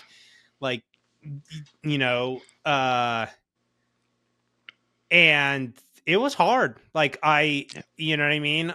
Because similar to you, like, so my, the company I worked at was a Stanford startup that went through Y Combinator. So of course my ego loved that. Right. It was like, we're a Stanford founded, company. Y Combinator is a, accelerator for startups that companies like Uber and, all these amazing companies went through. So there was that, and kind of like being in the tech scene, like, felt so cool. And so it was definitely a process. One thing that really did help me, in addition to like talking through this with coaches, I will mention for the audience, was this book called Transitions. Okay. By William Bridges. I'll put the link in the show notes. But it's making sense of life's changes. And this book is written like a long time ago. This is the 25th anniversary edition. And it just helped me kind of process what I was going through, and then also give myself the space for like a new dream of my life, or a new vision of my life to come to fruition. And what really helped me, honestly, was starting playing pickleball, because there's so many retired people playing pickleball every day. And most of them are like, 60, 50s, 60s, 70s and beyond. But just like having a community of people was like, I didn't realize I was missing that, because we moved to Santa Cruz from Menlo Park about a little over 3 years ago. Mm-hmm. And I was, this is where everything had moved to Zoom. And so I was no longer going to these companies. I was doing everything over Zoom, and I just didn't build up my community here. And I didn't realize because in Menlo Park, I had my rollerblading crew I'd see every single week. I had all my work friends. And so like, I would say anyone who is struggling with like early retirement, like, make sure you have a community. Yeah. Whether it's a FI community or a pickleball club or a biking club or something. Like, Jesus, that was so important for me, and kind of like finding a new identity, right? It's also like one of the parts, at least for me, that I neglected the most, was kind of building that community. I mean, we'd had friends, but they mostly were people we knew through work or through our work networks. It was not just like, oh, this is a buddy of a buddy, or especially like when we were in Chicago, it wasn't like, oh, these are the people I went to high school with, or, the people that I've known my whole life. And so we were kind of like weak on that community aspect, even though like our network was pretty big and strong, and we would socialize a lot. It didn't feel like community based. It's like, oh, I'm friends with that person because I work with them, or, those sorts of connections. And now, like, we live in Boulder and Breckenridge, and I mean, it's one of the main ways that I identify is like, I'm a member of the Boulder community. I'm a member of the Breckenridge community. I'm a dad. We have connections through like my son's friends and things like that. And it feels much more like a community as opposed to a network. And that was kind of something we had to start working on and building after we retired. And I'm so glad we did that instead of rushing into something that was more worky to fill the vacuum of like connections that we had lost by not being at work anymore. And then moving to Colorado was super helpful too, because Chicago is very much live to work culture, and Colorado is much more work to live. People are much more interested in hearing about your hobbies than hearing about your boring job. Because I want to talk about your fitness and kind of your post-fi journey, but before we your post-fi life, like activities, like etc. But I want to, because we were talking about the money and the fi journey and work, like I feel like one of the biggest reasons that I was so attracted to having you on the show is because you're doing this buy, borrow, die strategy that, like, I told you, like, me and one of my best friends who's, a FI person, he's close to a $10 million net worth. We're like, how are people actually doing this buy, borrow, die strategy? And I heard your story on Mile High Fi. I saw Doug at FinCon, and I was like, I want to get Rusty on my show so he can explain to me how he's doing this. Because I feel like FI people, like a lot of us are, we're kind of like the type of people who want to figure out how to like master the system or master the game. And I feel like the buy, borrow, die strategy is like another way of kind of like taking advantage of something that's completely legal, but it's like just gives you like additional benefits. And I'm actually kind of surprised that more FI people don't do it, because at least from what I've understood from your conversation with Doug, it's like there's a lot of benefits. So before we get too deep, can you explain what the buy, borrow, die strategy is, and try to like, and I mean this in the nicest way, both for myself and to the audience, is like dumb it down, like help, like what the heck is this? And then we can talk about like how to actually do it, and the pros and cons and risks, etc. Well, you make it sound really sexy. So I feel like that's like a intriguing or enticing way to present it. But it is. I mean, it's super powerful. At its core, it's a wealth preservation and tax avoidance, not tax evasion. As an attorney, that's an important distinction, because tax evasion is illegal. Tax avoidance is perfectly legal. So it's a tax avoidance strategy. And then I guess to make it sound even sexier for people, it's just unanimously what the ultra wealthy do to avoid paying taxes and to increase their returns on the stock market. So, an idea that I talked about earlier was the index fund investing, and that's like one of the biggest strategies that you can use. That's totally embraced by the FIRE community.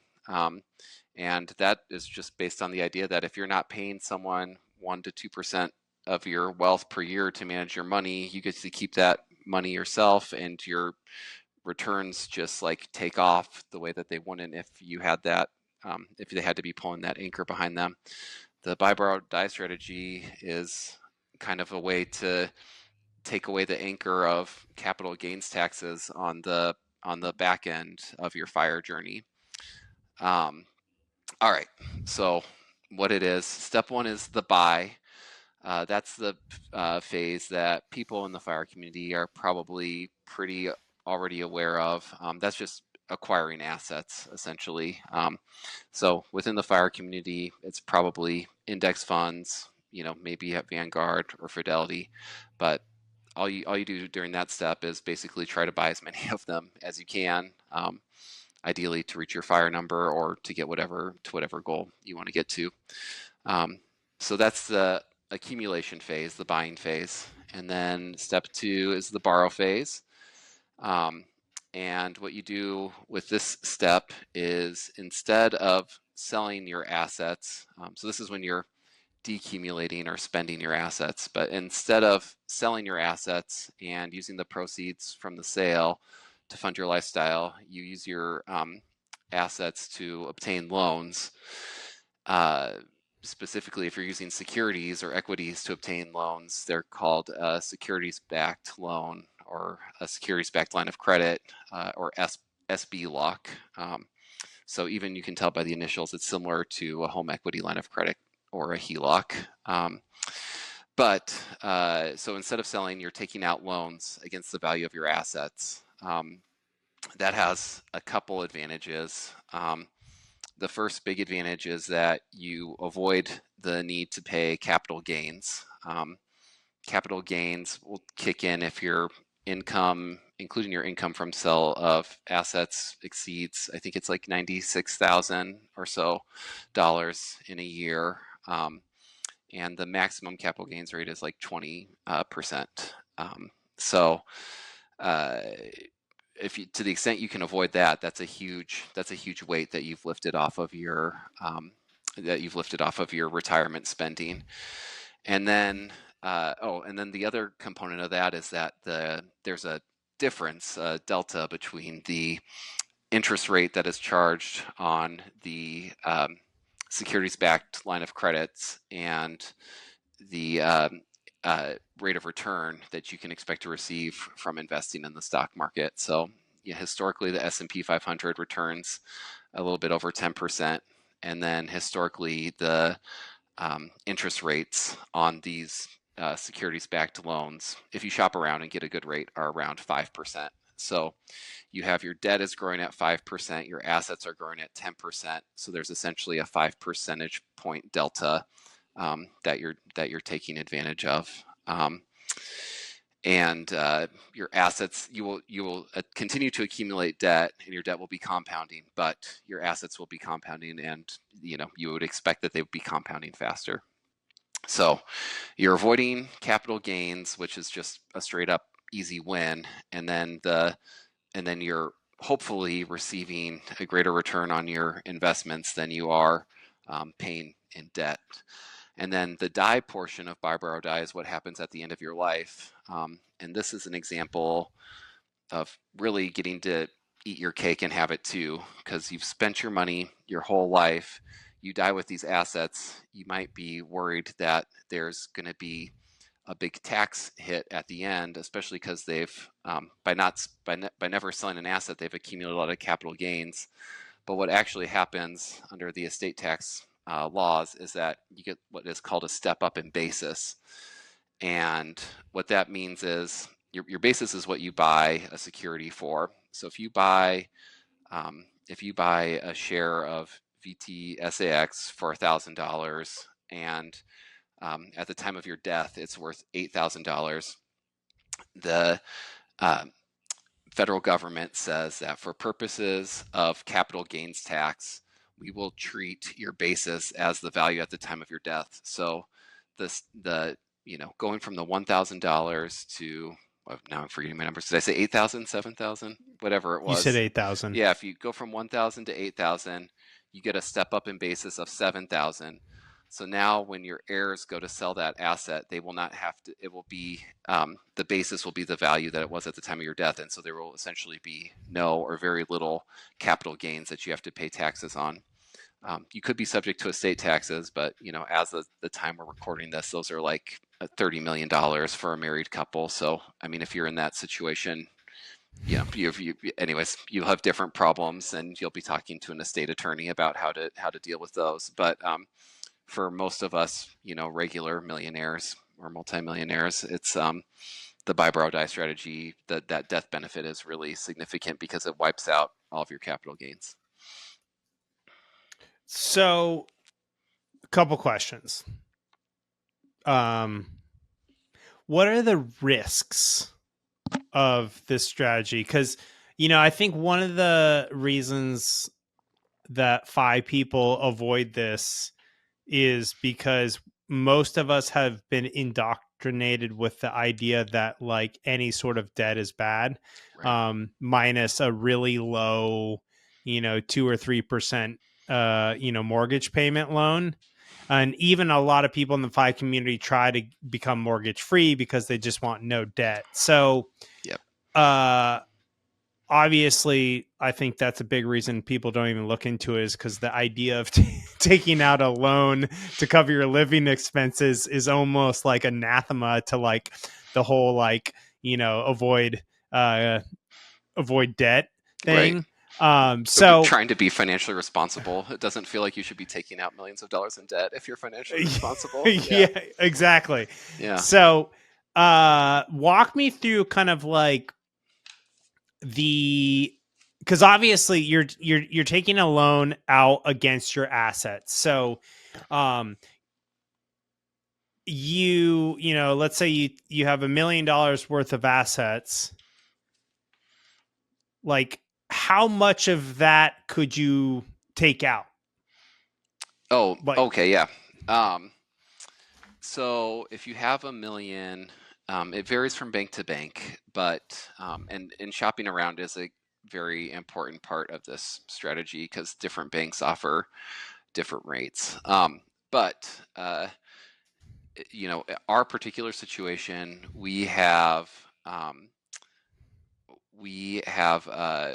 all of our assets that we're taking loans out against are Vanguard index funds. They're either the total stock market funds or S&P 500 funds. And with those assets, those are considered very safe and very liquid.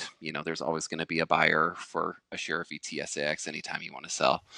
So because of that, and also because the price is very easily determined, these are publicly traded. The prices for mutual funds are reported every day. The ETFs are reported on every second that the stock market's open.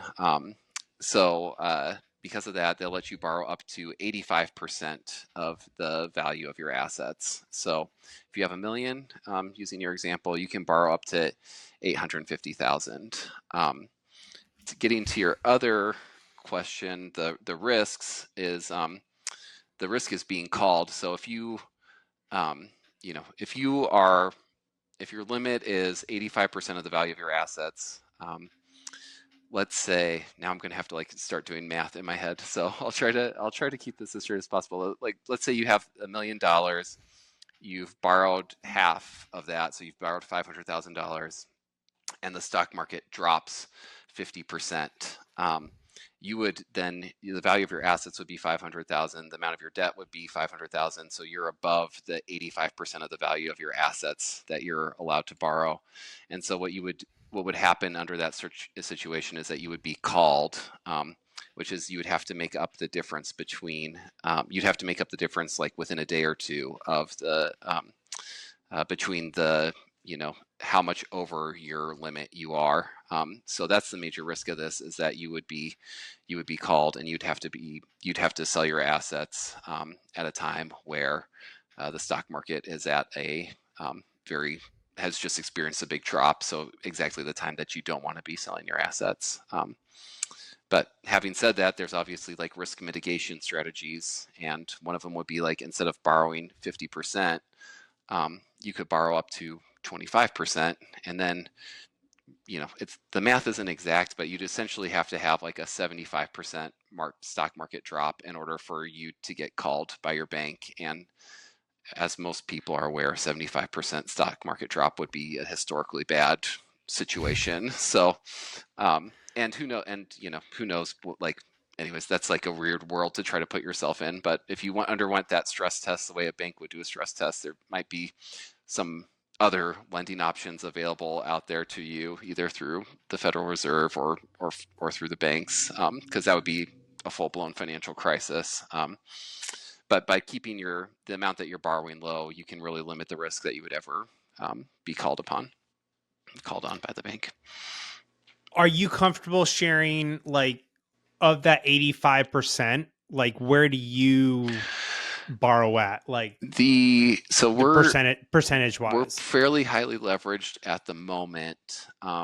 We use this to fund our renovation of our 2 houses.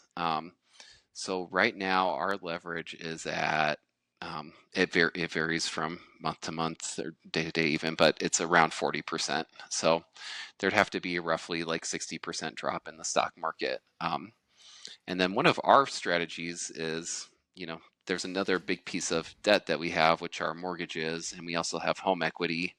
And so right now we have a lot of equity in our home in our two homes, because we remodeled both of them and greatly improved their value.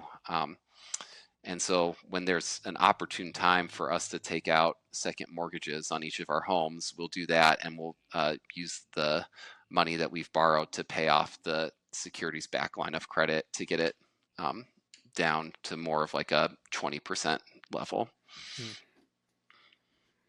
This is crazy, all this, like, Yeah. And I know like the uber wealthy people do this because it's like they have so much money to work with. Why not take advantage of these loans where, they're able to keep their money working with them? And, one of the things that my friend that I mentioned earlier said is like the uber wealthy, like a regular, like five person, like we take $1 of our money and invest it one time. But like the uber wealthy figure out how did they take that $1 and invest it like two or three Yep. or more times. And that's exactly kind of like what you're doing. It just sounds crazy because, like, even as you're talking, my mind is like, what? You're taking second mortgages out? Like, what is going on here? Well, and I'm the one who earlier was like talking about how I thought it was crazy to take out $500,000 in student loan debt, Yeah. when we were making our college decision. But yeah, but running the analysis on these numbers, I'm like, oh, the math is so overwhelmingly in our favor. And that 10% stock market return and 5% interest rate on the loan, those are averages. The rates we actually locked in during the pandemic were like 2.45% for 7-year loans. And, 4 years later, the stock market has returned, roughly 14% average annual return. So we're getting a 12 percentage point delta there. So it's like every $1 million that we borrow, we've essentially made $120,000 a year off of that each year. Yeah. So I wanted, for those who are watching on the YouTube version of this, I wanted to have Rusty walk us through. He did a buy, borrow, die calculation for $1 million. Can you see my screen, Rusty? Yep. Yeah. So do you want to walk us through this? Because essentially I'll set the scene and then you can walk us through the numbers. What you're showing is like $1 million invested, and there's the buy, borrow, die strategy, and then there's the simple 4% rule of thumb withdrawal. Right. So walk us through these numbers. Yeah, that simple 4% withdrawal. Another way to think about that be like you're not taking on any debt, so you're not leveraged at all. And then the buy, borrow, die is the leveraged one. And so this is like you have a net worth of $1 million. You're going to follow the 4% rule. So you start by taking out $40,000 a year, and then you increase that by I think I used 2.5% to account for inflation. And you see it starts off small, but the reason for that is like you're not actually borrowing that much relative to your net worth at the beginning. But as your debt starts to grow, you start to really take advantage of that delta. So for people listening, in both scenarios, you start with $1 million. If you're not leveraged, so you're not borrowing any money, you're just selling your stocks. After 30 years, you end up with a little bit less than 9.5 million. And if you are borrowing money, getting on average your 10% stock market return and paying on average your 5% on your SB lock debt, instead of 9.5 million, you end up with 14 million. And again, it starts out pretty slow because you're not that leveraged, but then as your debt increases, things really start to take off. So over a 30-year period, the effective rate of return with the buy, borrow, die strategy is 9.21%, and the effective rate of return for the non-leveraged strategy is 7.79%. So about 1.5 percentage points greater, which with the power of compounding is massive. You'll also notice too, these are two very different scenarios. With the non-leveraged strategy, you don't have any debt. It's just, your net worth is 9.5 million and your assets are 9.5 million. With the leverage strategy, your assets are almost 17.5 million and your debt is 3.4 million. Yeah, to your point earlier, Justin, like a lot of people would find it hard to sleep at night with the $3.4 million in debt hanging over their head. But I sleep a lot better at night knowing I have $14 million instead of $9.5 million in net worth. So that's how I feel. And that's not our exact situation right now because we haven't been doing it for 30 years. But because we had a good amount of leverage that we took out early on, and we've had a big delta between our interest rate and the rate of return on the stock market. I think this strategy alone has made us $1 million wealthier over our first 5 years of retirement. That's wild. And that's only going to continue to compound out through, the decades. Right. And, you're 41, I think. 41. Yep. Yeah. So like the chances are you're going to live, especially with advances in technology and medicine, like you're probably going to live another 60 years, like, cause you're super healthy and fit too. So like you're going to have way more than 14 million at the end of this. No, you run out some of these numbers and it's like our expected net worth, if we make it to 90, is like over $1 billion. And that's with stopping work at age 36. That feels pretty great. So billionaire, my future billionaire friend, let's go. I was like, that's kind of crazy that I could stop working at 36 and not just end up like wealthy, but like maybe wealthier than like everyone I started with at the law firm at the same time, who, many of them are earning over $1 million a year right now, but they're just not saving and investing as strategically.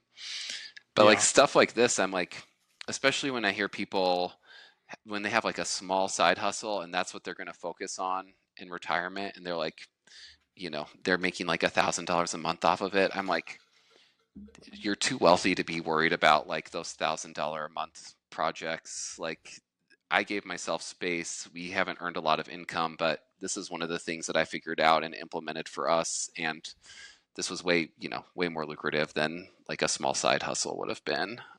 So this is like, that's kind of like where my thinking is at. I'm like, what are the decisions that are actually going to like be 7-figure decisions, and how do we implement more of those?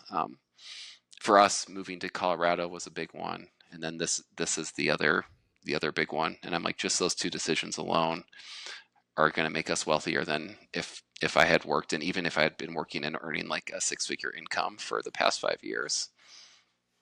Yeah, it's wild. So I have a couple follow-on questions, kind of about the inner workings, like how does this actually work in your life? Yeah. So one of my questions is like, how do you service the loans? Like, so you take out this loan, right? Yeah. It's gonna sound scary, but yeah. So this is why I want you take out another loan to pay for your loan interest. Yeah.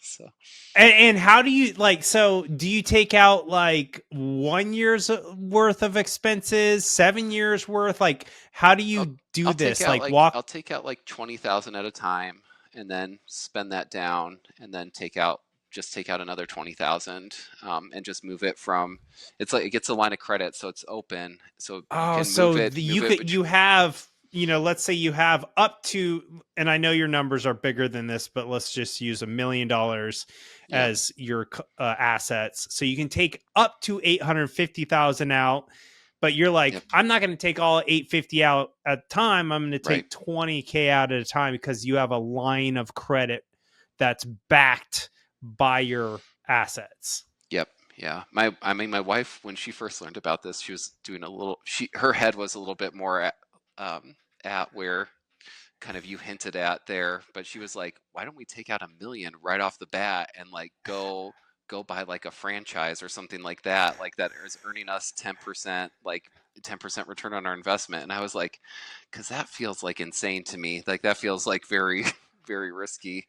But that was when the rates were like 2.45%. So she did not have a bad idea. I mean, that was actually a pretty good instinct. I'm like, yeah, if I could have locked in $1 million more of debt at that super low interest rate, you know, there's probably some sort of business we could have invested in that would have greatly accelerated that. But we might also then be in a position of like sitting in a bunch of boring meetings and stuff like that. So, yeah. But oh God, we got to go to the Subway franchise meeting again.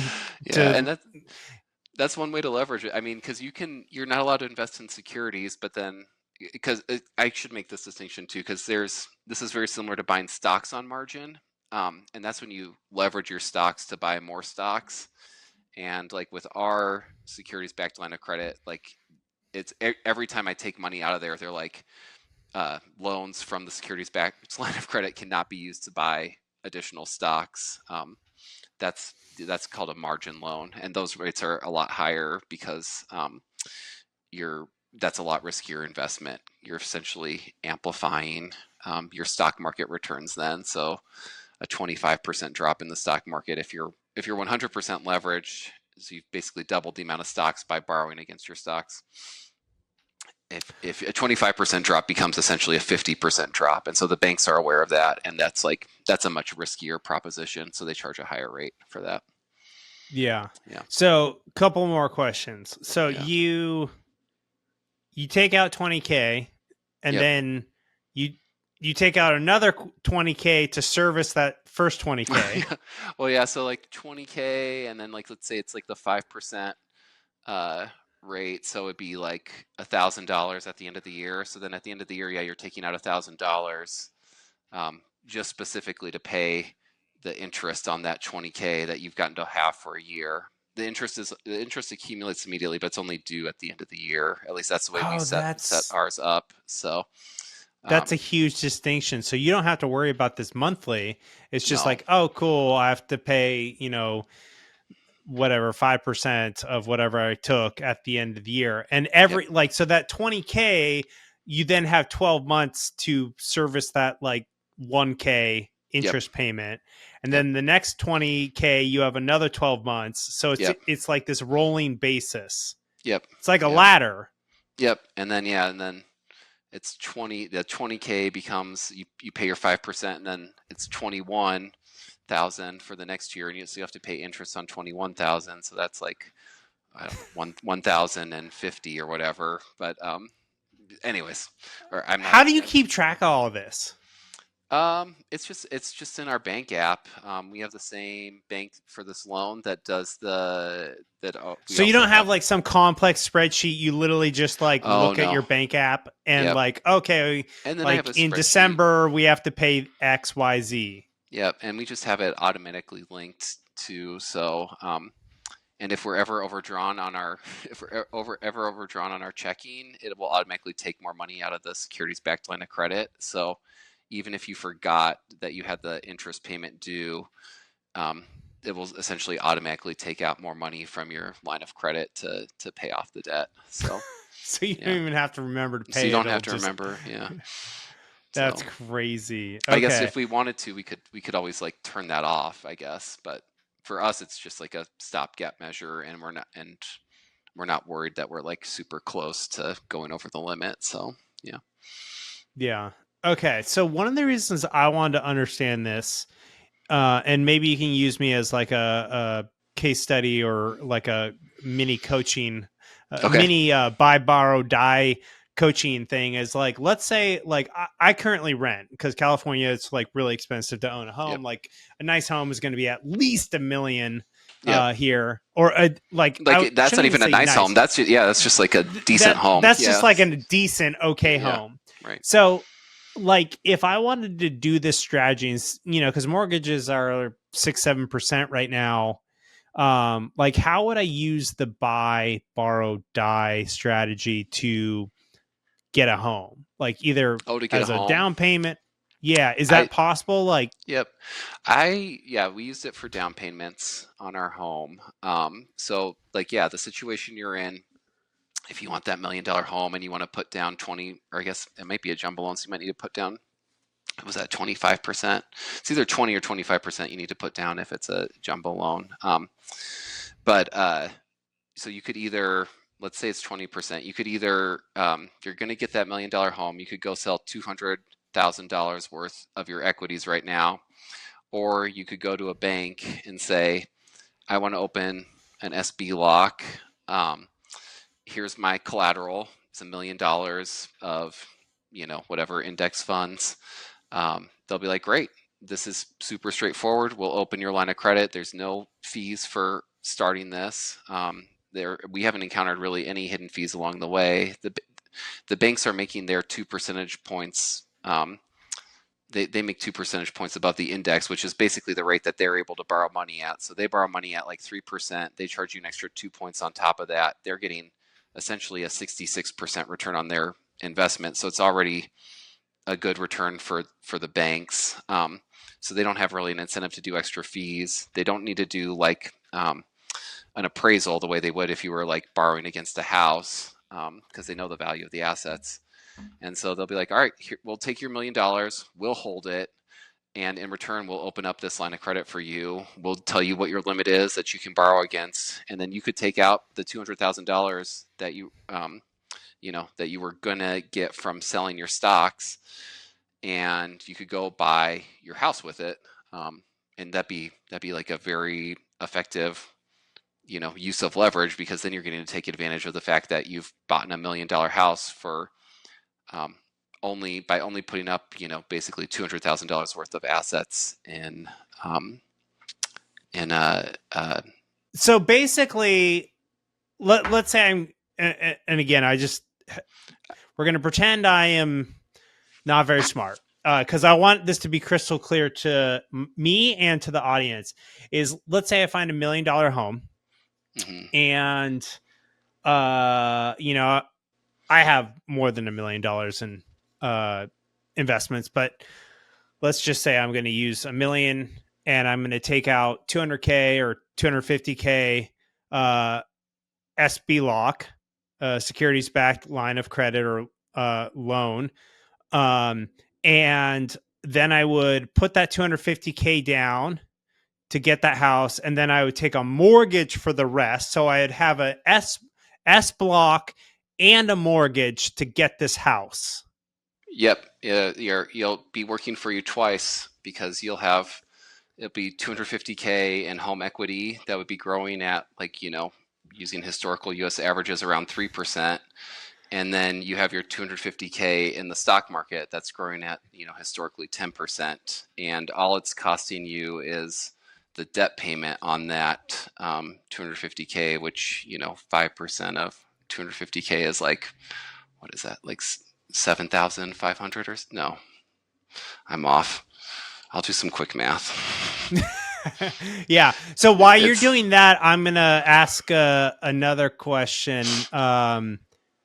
So then I could take out another S block. So it's only, go ahead. It's only costing you, it's only costing you 12,500 a year, and you're getting, your $250K is growing at 3% in your home, and it's growing at 10% in the stock market. So I'm getting 13% there. Yeah, exactly. Yeah. So and then 13%. And then I could take another S block to service my mortgage payment. Yep. Yeah. So then this is so wild. So then you're it's called amplifying. So you're basically like making the hills on the graph steeper. Yeah. So and then things really start to take off. I mean, I should emphasize risk. I should also say, like, there's a risk of not doing this, because if we hadn't done this the past, there's a risk of not doing it, because if we hadn't done it the past several years, we'd have $1 million less. But if we had bad years, if the interest rates had been high and the stock market returns had been low, we would have looked like potentially like idiots for doing this, even though the math was on our side. The outcome wouldn't have been great. But yeah. Yeah. Okay. So that's my next question is, two questions. You can tell me which one you want to answer first. Is, when the stock market dropped like crazy in April and May this year? Yeah. Was that? Yep. like scary for you? Did that jeopardize your Yes. a call for you or anything like that? It didn't. We weren't anywhere close to a call, but yeah, we weren't anywhere close to a call. It would have had to drop like another 40% for us to get called. I did that math, but I was also like maybe sleeping a little bit less soundly at night, knowing that we had that big thing hanging over our heads. But as I went on like some hikes with like the fire community out here in Colorado, it sounds like everyone in the fire community was kind of feeling the same way and like hitting the panic button. So at the time, I thought it was maybe like attributed more to the fact that we had leverage and were exposed to greater risk. But I think maybe it's just being aware of the market and the uncertainty was maybe more what was driving that. Okay, my next question is, do you keep a cash buffer of any sort? No, yeah, we just like maybe we have that 20,000 we take out at a time. That would be our only cash, and then if we needed access to more cash, we could just move over money at any time. Move money over from our SB lock to checking.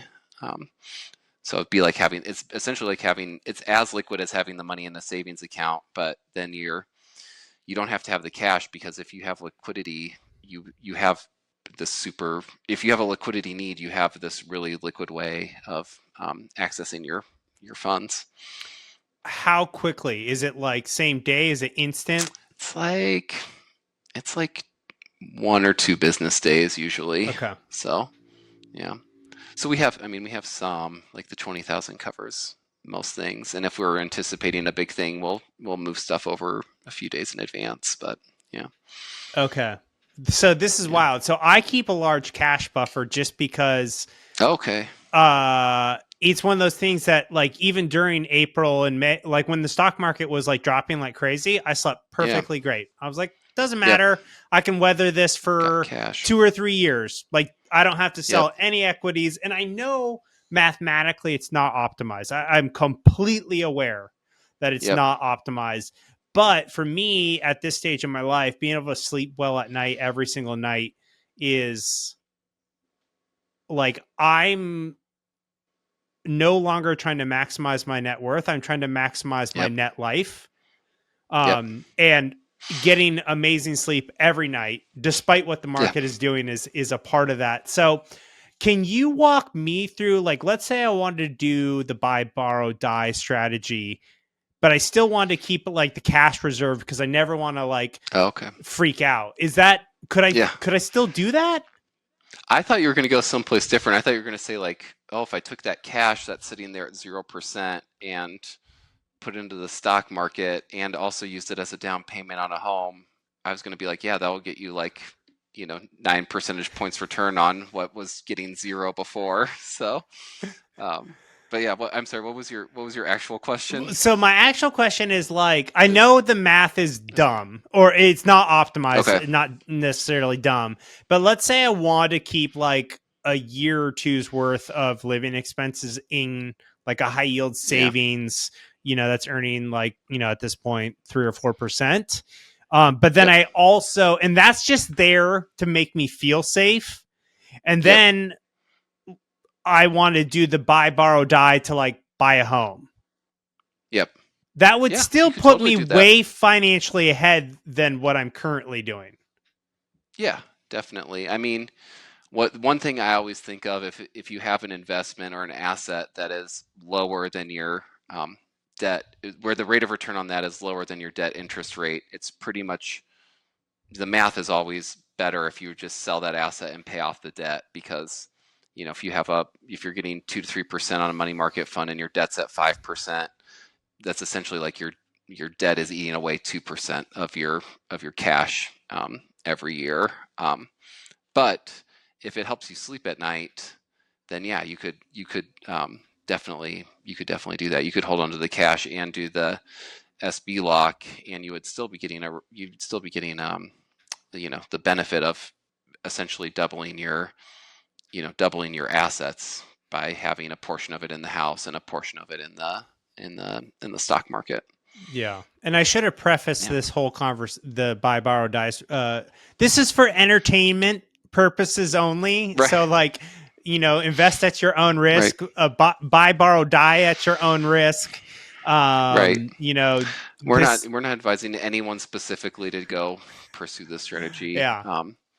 And I should say too, like, I only feel comfortable discussing this within the context of like a FIRE community, because we're like the only ones who could actually use debt responsibly. It's like you listen to like Dave Ramsey and his callers, and he's like, cut up your credit cards. Like, what are you, an idiot? Like, that's his exact language.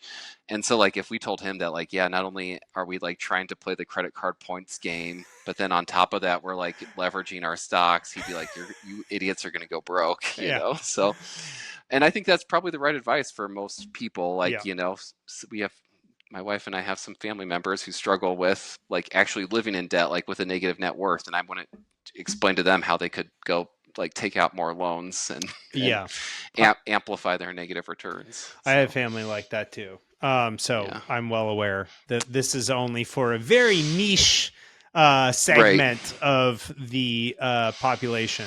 This is amazing. I really appreciate you breaking this down for me. I know you mentioned to me, maybe you said this, but I forgot. But I just want to make sure. You said shop around to different banks to find kind of like what the best rate would be. And I know like back in, you know, I'm sure 2020, 2021 rates were really incredible. Can you still get that like 5%?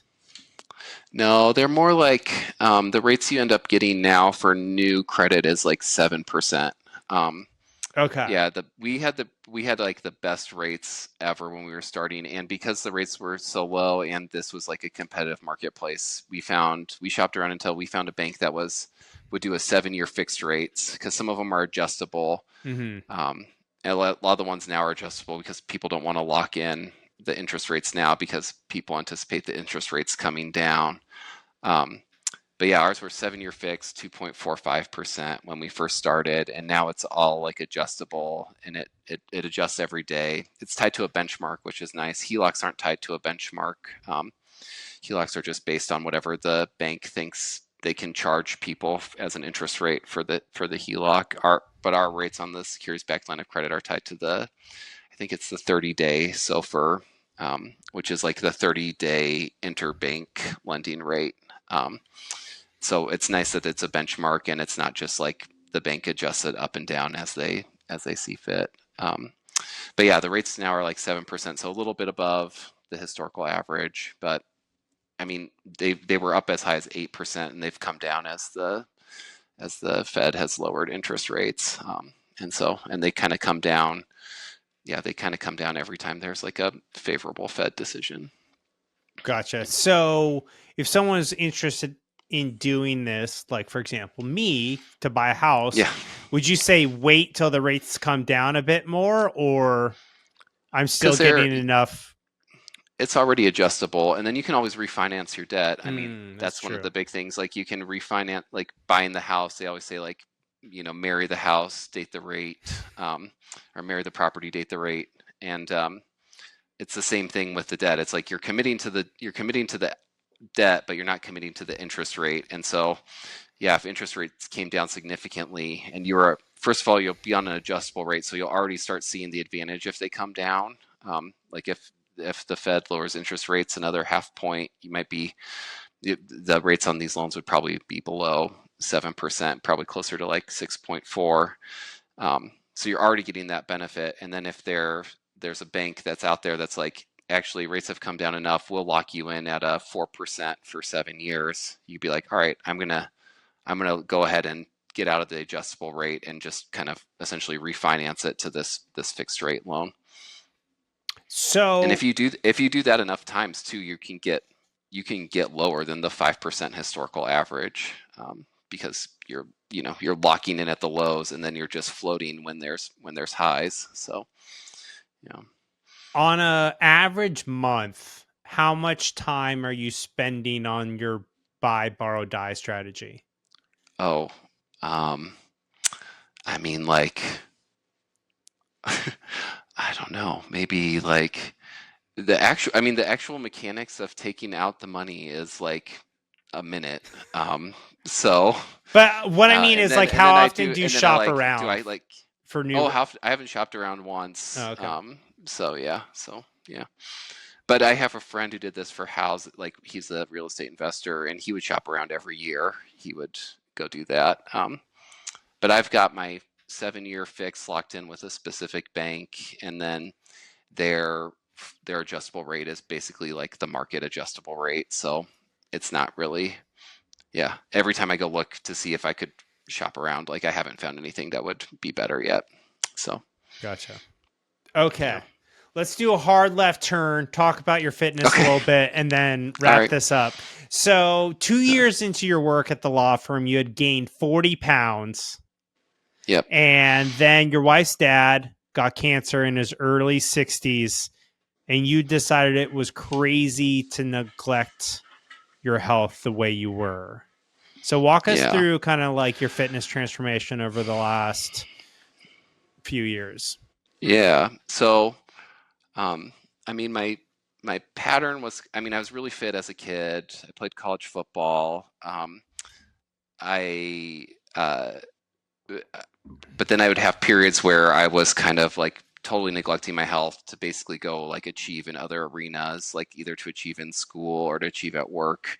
And the work was just like, I mean, I was literally in an office, like staring at a computer screen for 90% of the time. So it was about as sedentary as it could be. And then there's like the stress and eating, and the long hours, bad sleep. So yeah, I mean, I looked in the mirror one time, like 2 years in, and I was like, this mirror is like off. But I mean, I wasn't even like, I was so out of tune with my body that I didn't even like realize I had gained like all that weight. And then yeah, my wife's dad took really bad care of his health.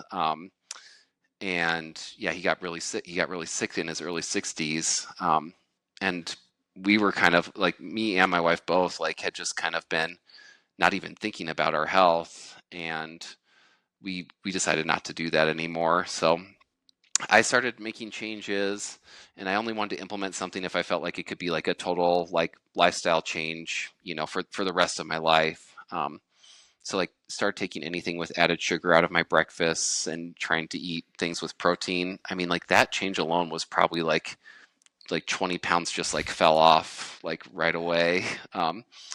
And then would change what I was doing for lunch, and then try to just start even like walking more, like walking as commuting. And by the end, I mean, we were almost always walking home from work, and then most of the time I would like take a share bike to work. So yeah, I lost 40 pounds in like a couple years. I gained it in 40 years, lost it in a couple years, and then I kind of just like plateaued because I was like, oh, I'm back to the weight I was at before, and that was kind of like a good weight. And then I was like, well, I just lost 40 pounds really easily. But like, what if I just like kept the mindset that I was gonna like lose more weight? And so I kept implementing changes and started doing like HIIT training at that point. And then that's when like another 40 pounds came off. And I was just like, so I'd lost 80 pounds total. And I was just like, super, super lean at that point. I was like 6'4", or I am 6'4", and I had like a 31-inch waist. So I was like, oh, this is kind of crazy. And I still had all the sedentary time at the computer for work, but yeah, I felt like I was like, oh, I can do that, but just by doing a few diet things, and then like this, and then doing HIIT a few times a week, it was like, yeah, I could basically have whatever body I wanted essentially. And then since retiring, I've been exercising a lot less, but I've gotten like a lot fitter. I've had periods where I was a lot fitter, but it's just like I am mountain biking, bike commuting, walking, hiking, skiing, cross country skiing, snowshoeing, paddle boarding. I'm doing at least one of those things every day, and I'm doing like most days I'm doing multiple of those things, and it's like I'm outside enjoying my life. Like those are my favorite activities to do in the world, and it's like I got to be, after 2 years of living in Colorado doing that stuff, I got to be the fittest I'd ever been. And I'd gone to the gym like 10 days that whole time. So it's like I was like, oh, this is like the ultimate like fire hack essentially. Like you can have fun and be healthier like at the same time. Yeah. Yeah, I love it. Yeah, I literally play pickleball 2 to 5+ hours a day. And, I'll go to the gym, 4 to 6 times a week on top of that. And, people are like, what are you doing? Like, you're doing so much physical activity. Right. And I'm like, but it's so fucking fun. It's like, right.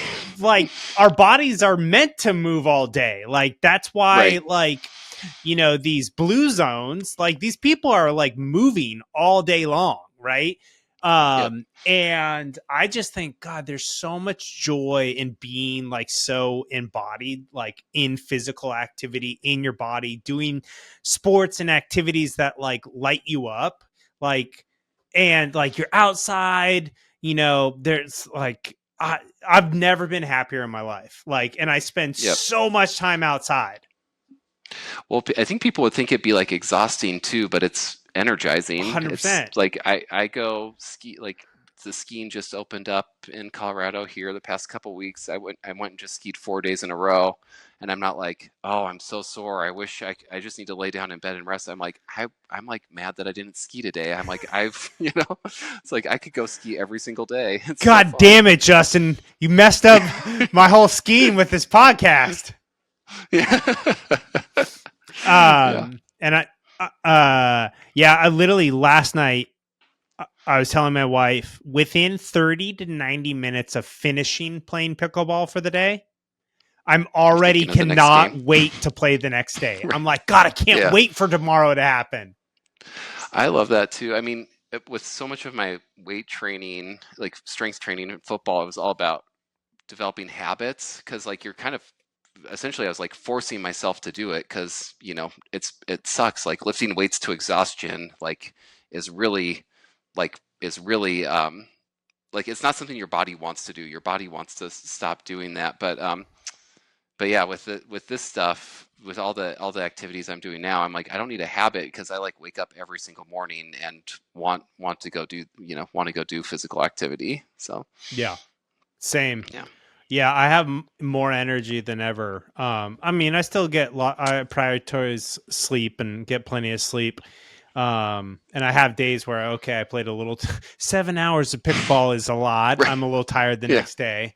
But I do know what you mean. It is a very energizing lifestyle. And I think that's one of the greatest benefits of like, financial independence and early retirement is like you can live like this, and it's so freaking exhilarating to live in this way, because I mean, you're like everything you're doing, paddle boarding, skiing, all of the different things you do, it's like I like that sense of wonder, being outside, whether in moving your body, it's just like it's so magical. So I love to hear that you're living into that. And I can only imagine like, the 5 years that have gone by that you've been early retired, you're like, why did I wait so long?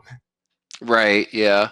And I'll talk to people who are still working. They're like, but I like work. And I'm like, do you like it more than skiing? Because like skiing is really fucking awesome. Yeah. It's like you're outside. It's so fun. And not that skiing has to be the thing for everyone. And I didn't mean earlier to say that like weightlifting isn't the thing for everyone, but I'm like, find the things that make you the most excited, like the physical activities that make you the most excited, and just do those as much as you want. And you'll get the fitness benefits, and you'll also like just like your enjoyment of life will just like skyrocket, I feel like. Yeah.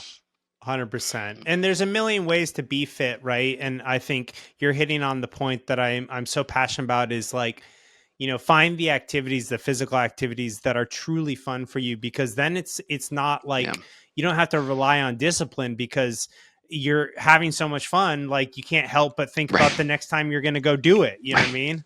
Yep. Yeah, totally. So amazing. So I know we got to wrap this up. So I'm going to ask the closing question or questions. Share with us your tips, tools, and strategies for fitness / health, money / wealth, and life / happiness.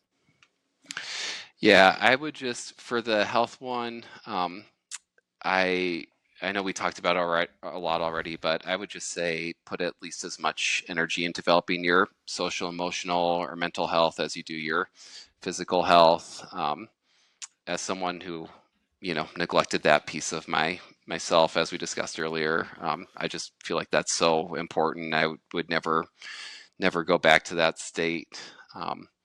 And I've had, not to turn them into numbers, but I've had a good number of friends, peers die of suicide, and it's been the overwhelming way that my peers, being a 41-year-old, have died. And statistically, suicide and drug overdose and car accidents are the main way that that younger guys die. So, to the extent you're struggling with any depression or addiction or anything like that, I just encourage everyone to get help on that front.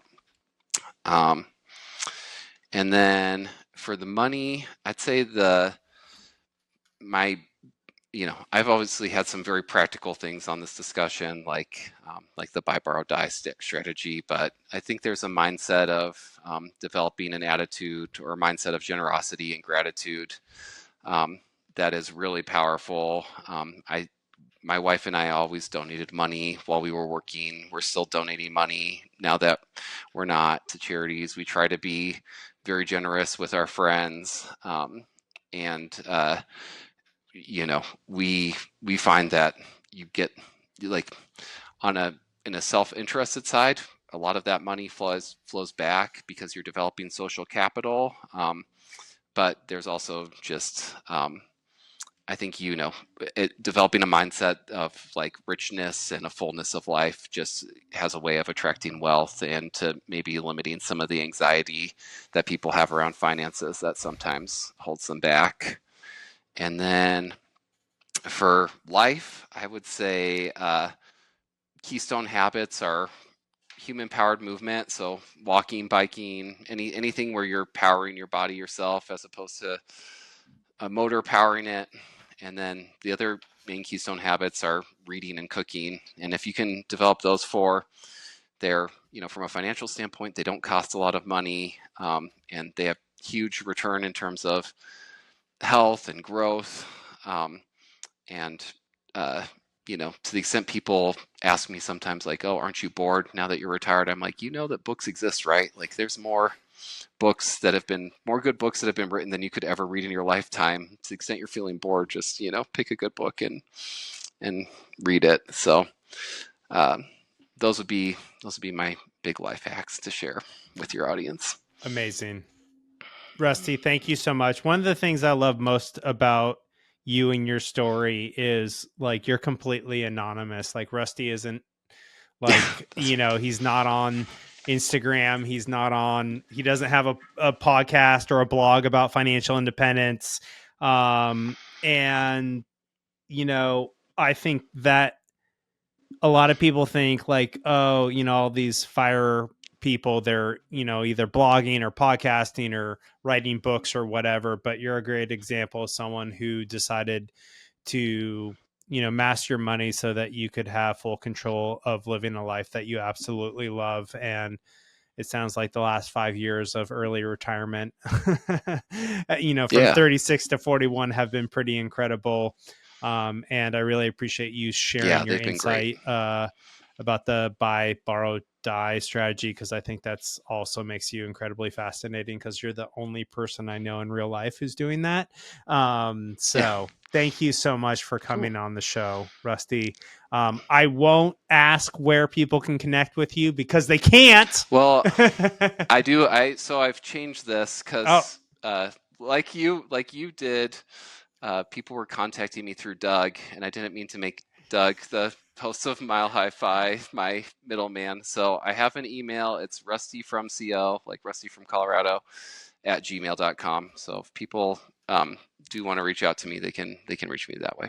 Amazing. I'll put a link to that email in the show notes, so people can easily get that. Again, big thank you so much. I know it was a long conversation, but I had such a fun time connecting with you and digging into your story and your unique approach to money and life. So thanks for being with me today. Yeah, really enjoyed talking with you too, Justin.